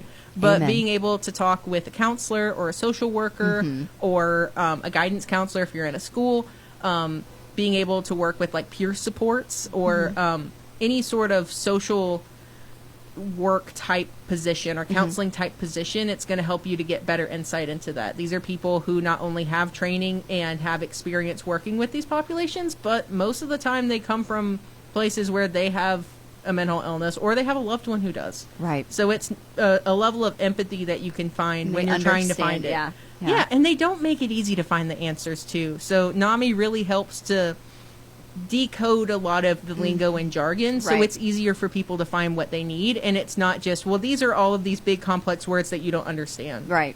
Or the TikToks or the Instagram Reels where it's like, do you have this symptom and this symptom? Well, here's what you have, and I have something for you. Just click this link, Exactly, and all of this is solved by one thing that you can only buy on the TikTok shop. You can only buy it there, Well, and I think, too, if you are battling an issue and you go to social media for that remedy, it's unlikely you're going to find that the remedy says, hey, get off social media. It's that is fair. Yeah. But I will say too, one of the great things about NAMI is that NAMI does have a social media presence, and so we have Facebook pages and Instagram pages and all sorts of connections. They're not all bad. No, it's just when you are trying to self-diagnose and you go down the rabbit holes and get in there. Well, let's do this. We're going to shift gears just a bit. Not really. I'm going to have you guys. I'm going to make it incumbent upon y'all and Chelsea. You can chime in too if you want to on this.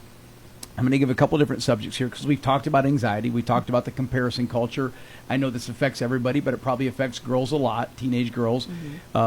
Sleep and stimulation is huge. I saw that affect, I think, my sons when they would, take their phone with them to bed and they were staying up till 1 in the morning on a school night doing stuff, whatever it may be. And so I think, what advice would you give? So now, as opposed to us talking about the topic, let's get down a level and talk to, let's say we have a listener who's 15 years old who is battling the anxiety because they don't think they look like they're supposed to look. What do we say to that kid? Is it you, Mark? Every day. Secretly. She died. See, she's he wants already to in my look head. like Houston Gaines. Kennedy's diagnosed. I want to be Houston Gaines for one day. That's really Just what one day. this is really what this comes down to. He wants to be Houston Gaines. Just for one day. Come on. It's not a big ask. So I will say, just to make sure that I'm hearing you right, so you're saying if you're 15 years old and you have self-image issues. Yeah. So one of the big things that I like to think about when it comes to working with teens, and especially working with parents who have teens, is being able to go, what does a body look like? What is an appropriate way to look at that, right? Are the pictures that are online completely 100% unedited? No. Being able to show some of the things that are edited beforehand and showing the ways that people tweak their photos can help people to see that it isn't a real image. It's false to begin with. Yeah. Photoshop, it's a filter. And there is also a level of comparison, even among men. There's a lot of ways in which anxiety in men can look different than anxiety in women. Sure. A lot of times anxiety in men comes out more in an anger situation. But it just depends on how the self-image issues are prevalent, right? Because it could be tied to an eating disorder, or it could be tied to anxiety. It could be tied to a lot of different things.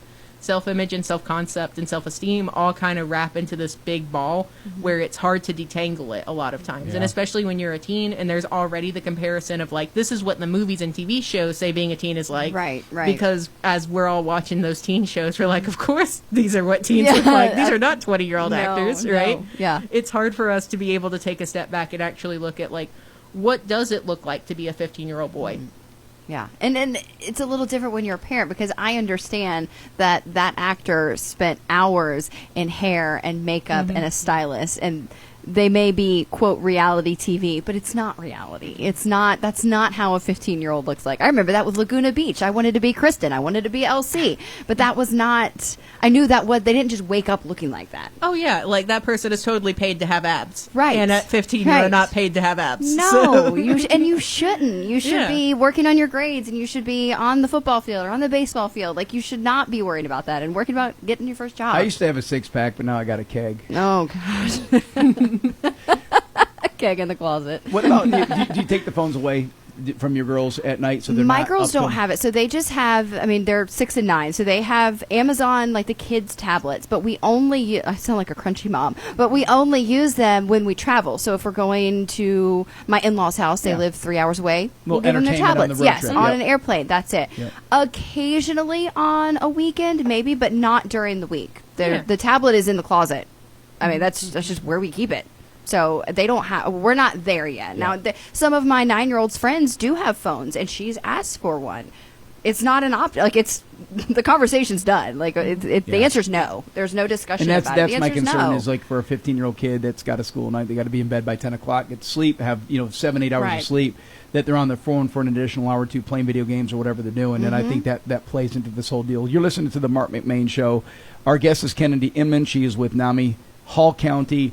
One more topic that we can discuss before we take this break, cyberbullying. And look, I'm going to tell you right now, we know on social media people are cowards. People are absolute cowards behind the keyboard. Warriors. Yep. They will absolutely say the most visceral, hateful things online, but then when you see them in person, they will hide like a chicken with their head cut off. It's so the same thing goes on. They'll shake your hand and tell you look great. You know, while they're stabbing you in the back on social media.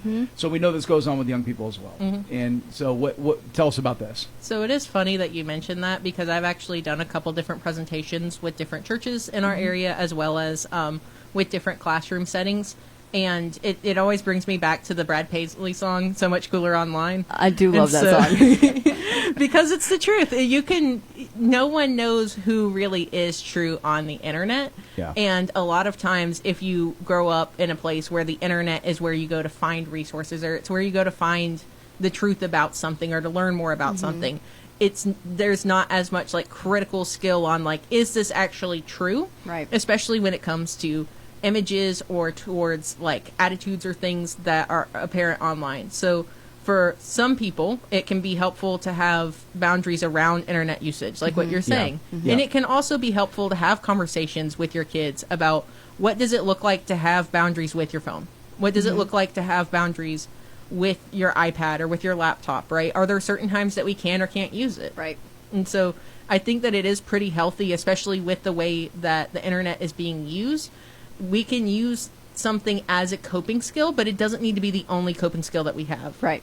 So being able to find, like, if using your phone or your tablet makes you feel a certain way, what are other things that can help us to feel this way without using your phone or your tablet? Because sometimes it is, I just need a distraction from what's going on right now. Sure. Or I want to put off going to sleep because sleep is not something I want to do. Being able to find a different outlet for that can also be healthier. And it's not demonizing the phone, but it is also providing a second alternative where it doesn't have to be the phone is the first. Right.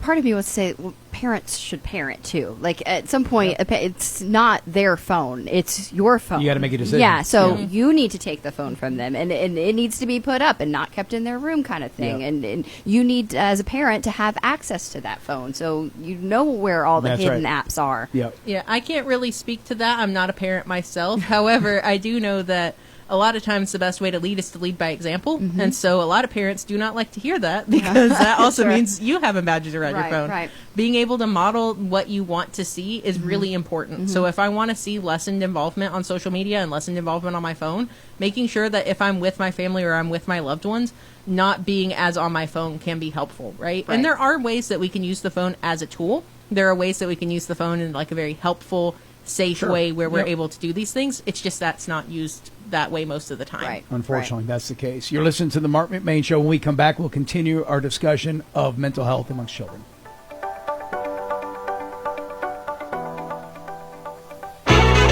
Keep your vehicle looking and running like new with help from the Wow Express in Monroe, offering a state-of-the-art drive-through vehicle car wash that includes free vacuums, window cleaner, and so much more. Be sure to check out their unlimited wash club that saves you money. Open 7 days a week at 911 North Broad Street in Monroe and their second location at 242 North Broad Street in Winder. To learn more, go to wowwashandlube.com.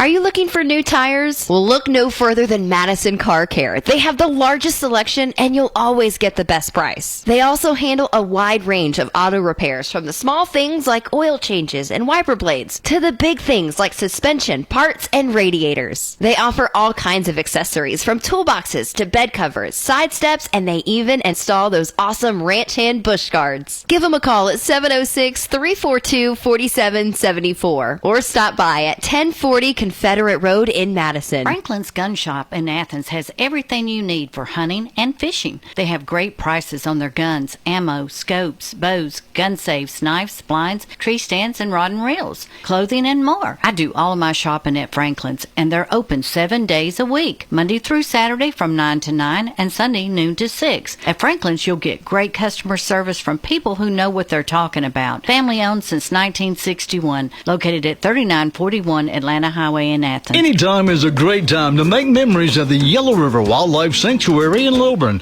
Close to home and fun for the entire family. Not only will you see wildlife up close, like bears, otters, bison, and more, you can enjoy a picnic lunch. There's gem mining and so much more. The Yellow River Wildlife Sanctuary, 4525 Highway 78 in Lilburn. Make plans to visit soon. To learn more, go to yellowriverwildlifesanctuary.com. If you're short on money and need to buy a laptop or even a musical instrument, go by Fieldstone Pawn for the best price.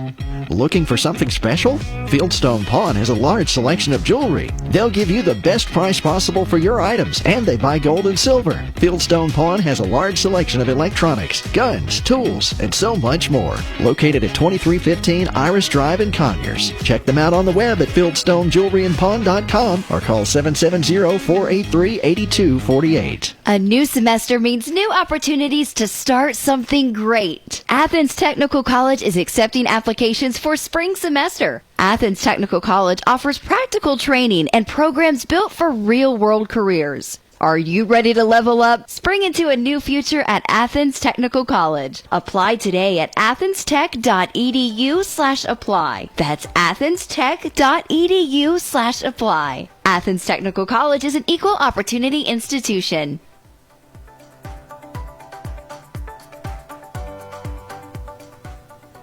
Welcome back to the Marc McMain Show. Charlie Morgan and I are continuing this discussion on mental health, spiritual health amongst young people.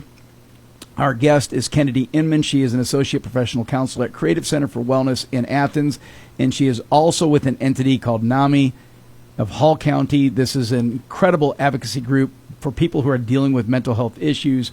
So we've talked a little bit about everything from cyberbullying to anxieties to all the issues that young people might be battling, but there's a big one that we're going to discuss in these last two segments. And next, let's talk about family tragedy. And let's discuss divorce first. Unfortunately, I think it's around half of all marriages. Yeah, I think it's still that high. Yeah, Mm-hmm. it's a high deal. I mean, I went through, my parents got divorced, I think, when I was 12 years old. I was fortunate. My mom and dad were very cordial in the process. To this day, they're both still alive. My parents in their 80s, and they get along great. Don't get me wrong, they might still have a little bicker match every now and then, but we get together for Thanksgiving. There's still this camaraderie. That's not always the case. Sometimes these divorces are very violent. They're very nasty, and that takes a toll on kids. Yeah, I could definitely attest to that. As in my work in counseling, I've worked with several kids who were children of divorce. I've also worked with several adults who were children of divorce. Wow. And Right. divorce leaves a lasting impact. It really affects how you see relationships. It affects how you are in relationships. And it also affects how you process change. I mean, there's a lot of different things that change when kids experience a divorce in the family. Yeah, and that's actually one of the subject lines is what happens when children suddenly have to adapt to new routines, maybe living in a new house or the visiting, going back and forth. How do you counsel somebody that's going through that? If it's a 7, especially when I think about young kids, it really breaks my heart to think about a 5-year-old or a 6-year-old who's now having to, go spend 2 weeks with dad or a weekend with mom or Just however weekends, that works. Yeah, that's difficult. Yeah, so it can be really easy to focus on the things that change, but one of the things that can be helpful is to focus on what can stay consistent. So being able to have consistency within your schedule, even though your schedule changes, can be helpful, right? Having a consistent appointment for a lot of kids with a mental health professional can be good, or having consistency in, on this day I go to my sports practices, on this day I go to tutoring, right? Making sure that those don't change, even though the living situation may change. Yeah. It also helps to have similar rules at mom's house and dad's house, just because it helps with the consistency of, if we're saying this is the rule, then we can all be in agreement on this is the rule. So sometimes it becomes a bigger issue when you have kids where, oh, well, dad lets me, oh, well, mom lets me. But being able to find that consistency and maintaining that consistency can be extremely hard, especially when you're co-parenting. But it is something that over time the kid will learn to appreciate, and it creates routines that helps the kid set up for success. That's what kids absolutely need. My parents have been married over 40 years. My husband's parents have been married almost 50 years. So knock on wood, we're very lucky that we've not experienced that. And I think my only experience with divorce is like when I watched Mrs. Doubtfire. Really? And yeah, like we're very lucky. But I think about how in that movie you had Robin Williams that had a very loose parenting style, and you had Sally Field that had a very buttoned up, very structured life. And the kids were kind of stuck in the limbo. That's where he comes back dressed up as the maid or something? Yes, or the Mrs. housekeeper. Doubtfire. Yes, the nanny. Yes, the housekeeper. So I don't necessarily know if that's the best way to co-parent. It is a way to co-parent. I mean, probably not the best. Why not? Don't knock it till you try it. Yeah, but yeah. But it's also understanding that even though it's two different people, they're going to parent two different ways. I mean, even in people who have been married for a long time, there is still a difference in how they approach parenting. And you have to, you almost really want to talk to the parents. It's like, you've got to put your differences aside. You are an adult. There are children involved. You have to put their best interests at heart, and you have to put your differences aside no matter what he or she did to you. You got to put that aside. You have to co-parent together for the success of these children. Yeah, and there are some situations where it may not be possible for people to co-parent effectively. But I think that on the whole, being able to maintain some semblance of normalcy and a time of a lot of change is really healthy for a kid. Yep, for sure. Marc McMain Show, our guest is Kennedy Inman, Nami Hall County. Kennedy, let's talk about, so there's 3 different categories that I prepared for this segment. So the first one was divorce. The second one, this is one that I don't think people think about, and it has an impact on kids, and that's financial disaster. So in 2008 to 2012, we experienced a very difficult financial time. Financial times are kind of tough right now. I mean, we're still not out of the woods on this one, but 2008, 2012 was devastating. You had a lot of people who lost their homes, lost their jobs.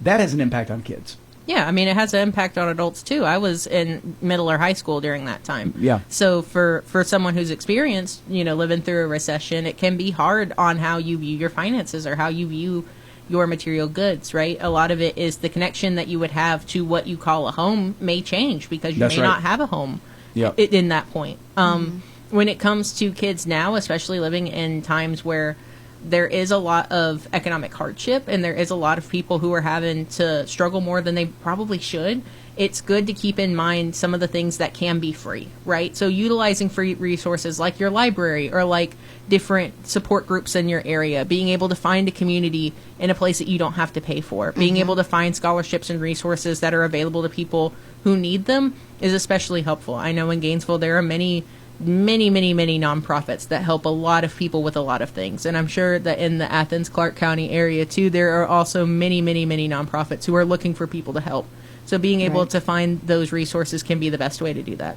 United Way usually has a big index of different nonprofits in the area, especially in ways that you can connect. It doesn't have to be in terms of like getting something financially, but it can also be finding a community that doesn't require a high cost to invest in. That support system is vital. It's absolutely vital. Agreed. And it helps to have things that are not money based. A lot of times when you're in a situation where finances can be really hard, everything seems to cost a lot of money. Being able to find things that you can do as a family that doesn't have to cost money. I know it sounds cheesy, but it can really help. Being able to make memories that don't involve going places or doing things that cost money is also important. You don't need to go to the $50 a car, $100 a car light display when you can just drive through some neighborhoods. Something simple like that to see Christmas lights. And it's the sentimentality that really adds to it, and being able to experience with other people when everyone is happy or when people are enjoying themselves and being genuine about it. And that's usually what the kids will remember is like when you have to get creative on how to save money and how to do things, those are the memories they're going to remember the most. Yeah, and I think that a lot of times there are certain like negative thought cycles around being a parent and not having money, or being a single parent in some instances, or being divorced and money is tight, but it doesn't have to be the death of fun. There are a lot of ways in which we can still have fun, even though fun may look different than how it was before. That's right. Yep. I mean, financial crisis is bad, divorce is bad. Let's talk about death of a loved one. Whether it's grandma, whether it's a parent passing away, God forbid, a sibling passing away, that is the worst. So with the through line of all of these very happy, extremely fun conversations, right? When we're talking about death of a loved one, it's important to remember that grief looks different for different people. And a lot of times things like divorce or things like financial hardships or things like death in the family may trigger an increase in symptoms for people with a mental illness. And so it is a natural response when faced with stress for your body to react, right? Keeping that in mind, that the way that you respond to death or financial hardships or stress or conflict in the home, a lot of times it's a biological process. It's not just mental. So when we're thinking about the death of a loved one, it doesn't have to just be from the connection standpoint, but it's also from the standpoint of how they affected you as a person. So when we're looking at grief groups, like there are grief share groups a lot of times where you can talk through the grief, it also helps to do your own counseling with someone individually to discuss topics around grief. For a lot of people, that community aspect could be seen through a church, but for some people, it could be seen through NAMI support groups. Wow. Once again, there's a solution with NAMI. There is. That's great. I'm not saying all roads lead to NAMI, but they do have a lot of roads. It's a national help group for a reason. It's a service and it's there, and And it's the National Alliance on Mental Illness. So one of the things that I like to think of as an alliance is we're all allies in this fight. No one has to go through it alone. Yeah, I love that. You listen to the Marc McMain Show. Our guest is Kennedy Inman. She is with Nami Hall County. When we come back, we'll discuss substance abuse in youth. Boy, I'm sounds like I've been drinking, right? What you got in that water bottle over there? What I got in that water? Substance abuse in youth, the effects that it has, it is devastating and far-reaching, so we're going to spend some time and dig into that. We'll be right back.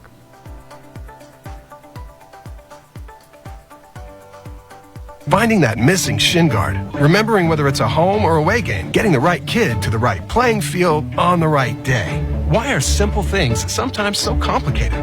Thankfully, with auto owners, insurance doesn't have to be one of them. We work with independent agents who keep insurance simple so you can worry about more important things, like not being that fan. Oh, come on, Ref! This is Esther Peters at Jim Boyd & Associates, Madison, Georgia, 706-342-2411 or jimboydagency.com. Just announced $5,000 off MSRP and 0% financing for 66 months on remaining 2025 Ford Explorers and Ford Escapes at Aikens Ford in Winder through November 30th. Hi, this is Brad Aikens. There are only 50 of these 25 models remaining, and when they're gone, they're gone. Stock number 68438, MSRP 33273. 0% for 66 months is flex buy only with approved financing through Ford Credit and your 1995 or newer trade. Dealer retains factory rebates plus government fees. See dealer for details. Visit us today at AikinsFord.com. Y'all ever try wrestling a hay bale with a bad back? Or sitting through Sunday service feeling like a rusty old tractor? Well, quit suffering and get to the Joint Chiropractic in Covington and Monroe. For just $29, you'll get your first adjustment. No appointments, no insurance, no nonsense. Just walk in, get straightened out, and get back to wrangling life like a champ. Come on down to the Joint Chiropractic, where backs get blessed, and so do you. Hey, this is Doug. And this is Robbie. We own and operate Foy Tree Service. When you need tree cutting, stump grinding, lot clearing, mulching, firewood, and more, call Foy Tree Service. Serving Morgan County and surrounding area since 1987. With top quality service and fair prices, we take pride in our work, and we do everything to make sure that you are a happy customer. That's Foy Tree Service. Call us at 706-342-8733. That's 706-342-TREE. Big news, Georgia drivers. DJ's Collision is on the move and is proud to announce their brand new home in Madison. After many years of service in Social Circle, the same team you know and trust is back with a fresh new look and location to serve you best. From flawless paint jobs to complete bodywork, DJ's Collision is where your car gets a second chance to shine. Check out their brand new location in Madison at 1231 Woodcraft Road. That's DJ's Collision. Give them a call at 770-760-8214. Make plans to attend the City of Madison Christmas Parade on December the 13th. Parade starts at 4 p.m. You may enter to be in the parade by filling out a form online and emailing it to chall@madisongeorgia.com or drop it off. It's free to enter. The holiday parade is from 4 p.m. to 5 p.m., followed by caroling from 5 to 7 by candlelight. There's a Santa tent and the mistletoes in concert. Mayor's tree lighting and MCH Coors caroling. Free to the public. Check the website.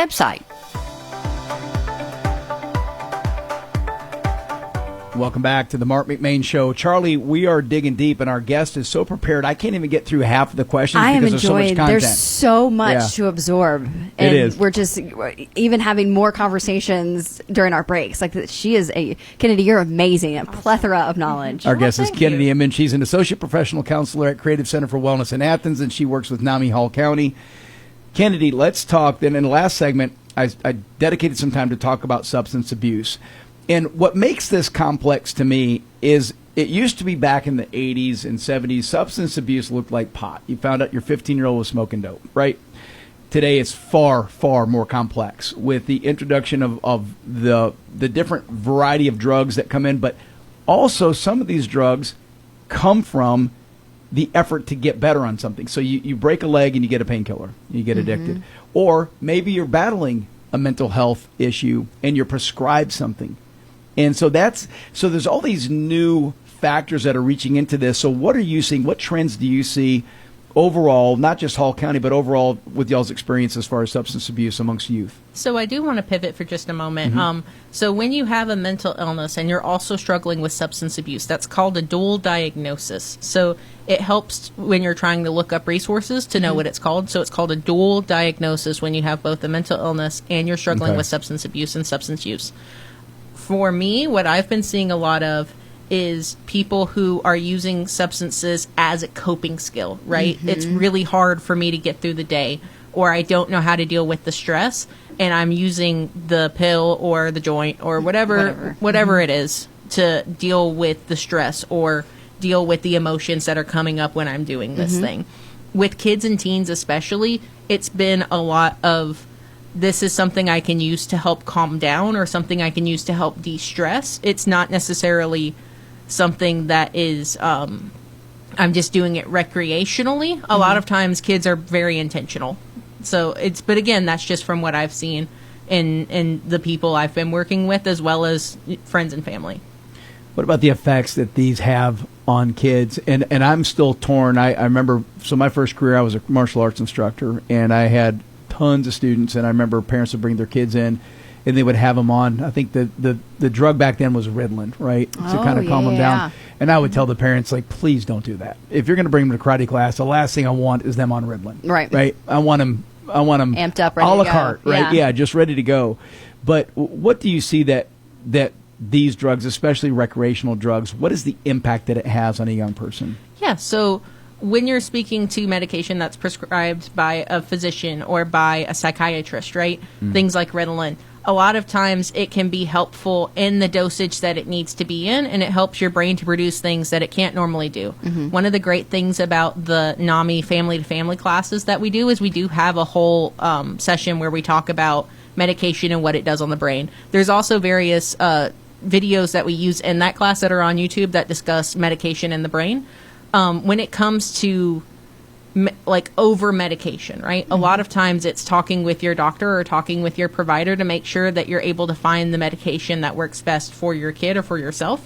One of the main things is that with mental health medication, it does take time to see how the medication is affecting you. That's Sometimes the hardest part too is the waiting. And you want instant. We want instant gratification. Right. I want to feel better. I want to take this medicine. I want to be happy. I want to be able to get out of bed. And it sucks because it could take weeks. It could take months, and then the side effects are also at play. So for some people, is it worth me being depressed for me to or for me to not be depressed, for me to be able to do these things that I want to do, but I have all of these side effects that go with it.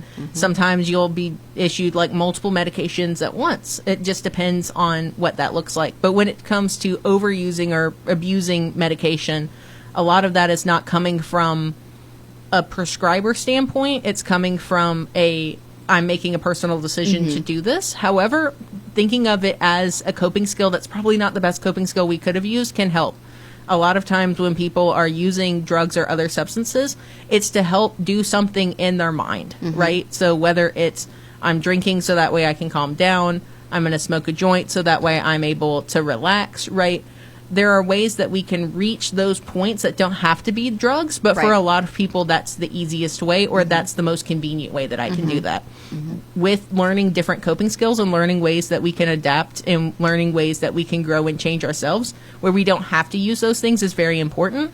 But a lot of times when we have a mental illness and we're also using drugs inappropriately, or we're using drugs as a coping skill, it can be hard to not treat our mental illness with the drugs, right? Self-medication. But being able to see and find help with that is very helpful. One of the great things that NAMI has is that we have a connection support group, or a connection recovery support group, where it's people who have mental illnesses, oftentimes people who have more than one mental illness, who are able to get together and have that community and have those conversations. And it also helps provide a good foundation for people to have discussions of, these are the things that I tried and it didn't work. Right. You're not alone. That's what's it's really at the root of a lot of this, is we don't want to feel alone and isolated in our feelings. Yeah, and isolation often makes mental illness worse. When we don't have connection and we don't have support, we're not able to live our best lives. When we're able to find that connection, find that support, and find ways that we can not only engage but be involved in our communities, that's where we're able to make the change. Right.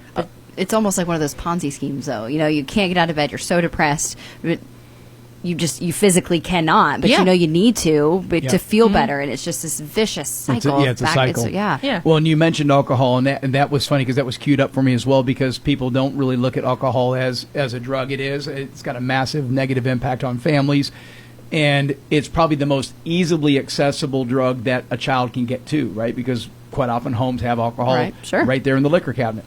I mean, it could be depending on culture, but I think that for a lot of people, especially during COVID, it became normalized to drink a lot. We were all home alone. Happy hour turned into a lot of hours for some homes. Yeah. With our kids all the time. Yeah. And so, you know, the happy hour was at 6, then it got moved to 4. Now it's noon, and we're like, you know what? YOLO. Yeah. You only live once.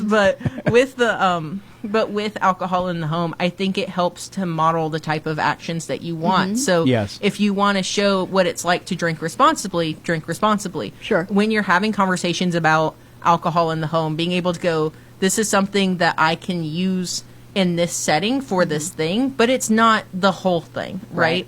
We can use alcohol in a way that is responsible, but here are some signs that it may not be responsible usage, right? The same way that, like, if you're driving a car, there are ways that you can use a car responsibly, but there's also a lot of ways that you can use a car irresponsibly. I'm looking at you, Atlanta traffic, but when we're able, I thought you were looking at me. No. She's seen you drive. Look, I haven't. So. We don't need to discuss You know, that. Chassie was driving when she was 8. Oh my goodness! So, but in the mountains, so there was no Nobody was traffic, looking. and it was a little Toyota Corolla that you see the rust in the bottom of the. Oh, those things can probably survive a nuclear war. Absolutely. I always throw her under the bus for that. Well, you just mentioned drinking, like showing responsible drinking habits. What do you think is best? I don't drink in front of my kids, like not even a glass of wine. So I don't know, and it's not that I'm susceptible to being drunk. I just don't want that shown to my kids. So should I show them responsible behavior, or should I shield them from that? So I think it just depends, because a lot of families are really different. So thankfully, I grew up with a dad who is been sober for over 30 years. And so I was able to see what it looked like to live in a sober house. But then I also have the experience of going to family gatherings and there being alcohol present. Right. I think that there are many great organizations that have a lot of great information around that, especially around parenting and being able to show some of that. SAMHSA, it's SAMHSA. SAMHSA is one of the leading nonprofits that discusses alcohol and substance abuse and mental health especially. And so they would be a great resource if you're looking for guidance on how to approach some of those conversations. There's not a right or wrong way to do it. It just depends, because there's a lot of cultural differences, especially if you grow up in somewhere where you may be from like a dry county, or you may be from a place that doesn't have a lot of alcohol uses versus somewhere where that's an important part of the culture. Yeah. Look, I don't drink. My kids never saw me drink, but they both went to college. My boys did, so they made up for it. They drank for you. I'll leave it at that. I'll leave it at that. It's no, but I do. I think that it can compound and complex everything. I tell people, I tell young men, especially when I would coach, when you drink, let's just remove drugs from the equation. When you drink, A, it's going to cost you money. B, it's going to be bad for you health-wise, and C, it's going to mess you up mentally. Nothing good comes of it. All three of it, yeah. And I'll say one more thing about that. You could tell somebody who's 15 years old or 17 years old who's drinking, and you try to reach them and share ideas and give them anecdotal stories. What I guarantee them is this: you will never, ever in your life look back and say, "Man, I wish I drank more when I was 17." Yeah. You might look back and say, I wish I read more. I wish I worked out more. I wish I paid more attention in class. You'll never look back and say, man, I wish I partied more. Well, it's not even when you're 17. I don't look back into my mid-20s and say, man, I wish I would have drank more at that party. Right. You know, Exactly. you're never going to say that in any instance, a teenager or not. Yeah. You're not going to miss out. You're listening to the Marc McMain Show. Our guest is Kennedy Inman. Kennedy, I'm going to give you the last minute to kind of recap. One of the things I had queued up is what should parents do if their child's in danger, resources for families that are battling these issues. I'm just going to let you recap again. What is NAMI? What do y'all do? What are the resources that you guys offer? Yeah, and I just wanted to say thank you so much, Mark, for letting us be here and talk about this. Thank you for coming. A lot of times NAMI is not in a lot of conversations in the home because people just don't know what we are.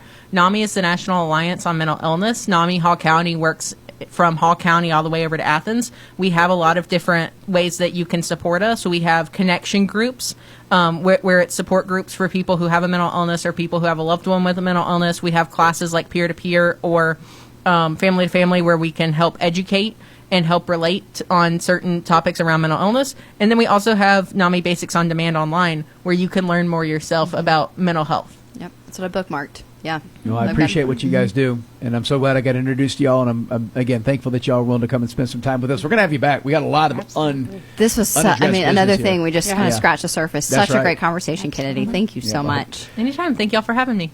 Remember, folks, we now have our show in a consumable format. If you go to our website, WMOQFM.com, click on the podcast link, and you're going to see that each one of our shows are now chronicled. You can click on it. You can listen to us. It is in beta, so there may be some glitches here and there, so bear with us. And if you find there's an issue, let us know.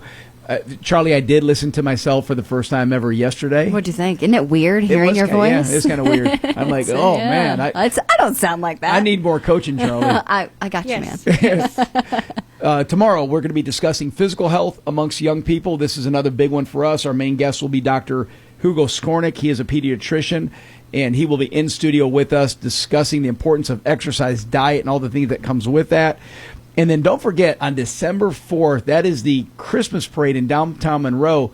Girls, I think we got something big lined up, right, Chastity? What do we got going on? We're going to be there. We're going to be there. Live So remote. exciting. So excited. Live remote. Do I have to dress up? Like, do I got to put on something festive, or can I just be warm? Something that lights up and fun. Yes, absolutely. Well, traditionally that night is ice cold, so I think we're going to have a lot of fun. So, yeah, come join us at the Christmas remote, December 4th, downtown Monroe. Until then, stay safe. We will see you tomorrow at noon.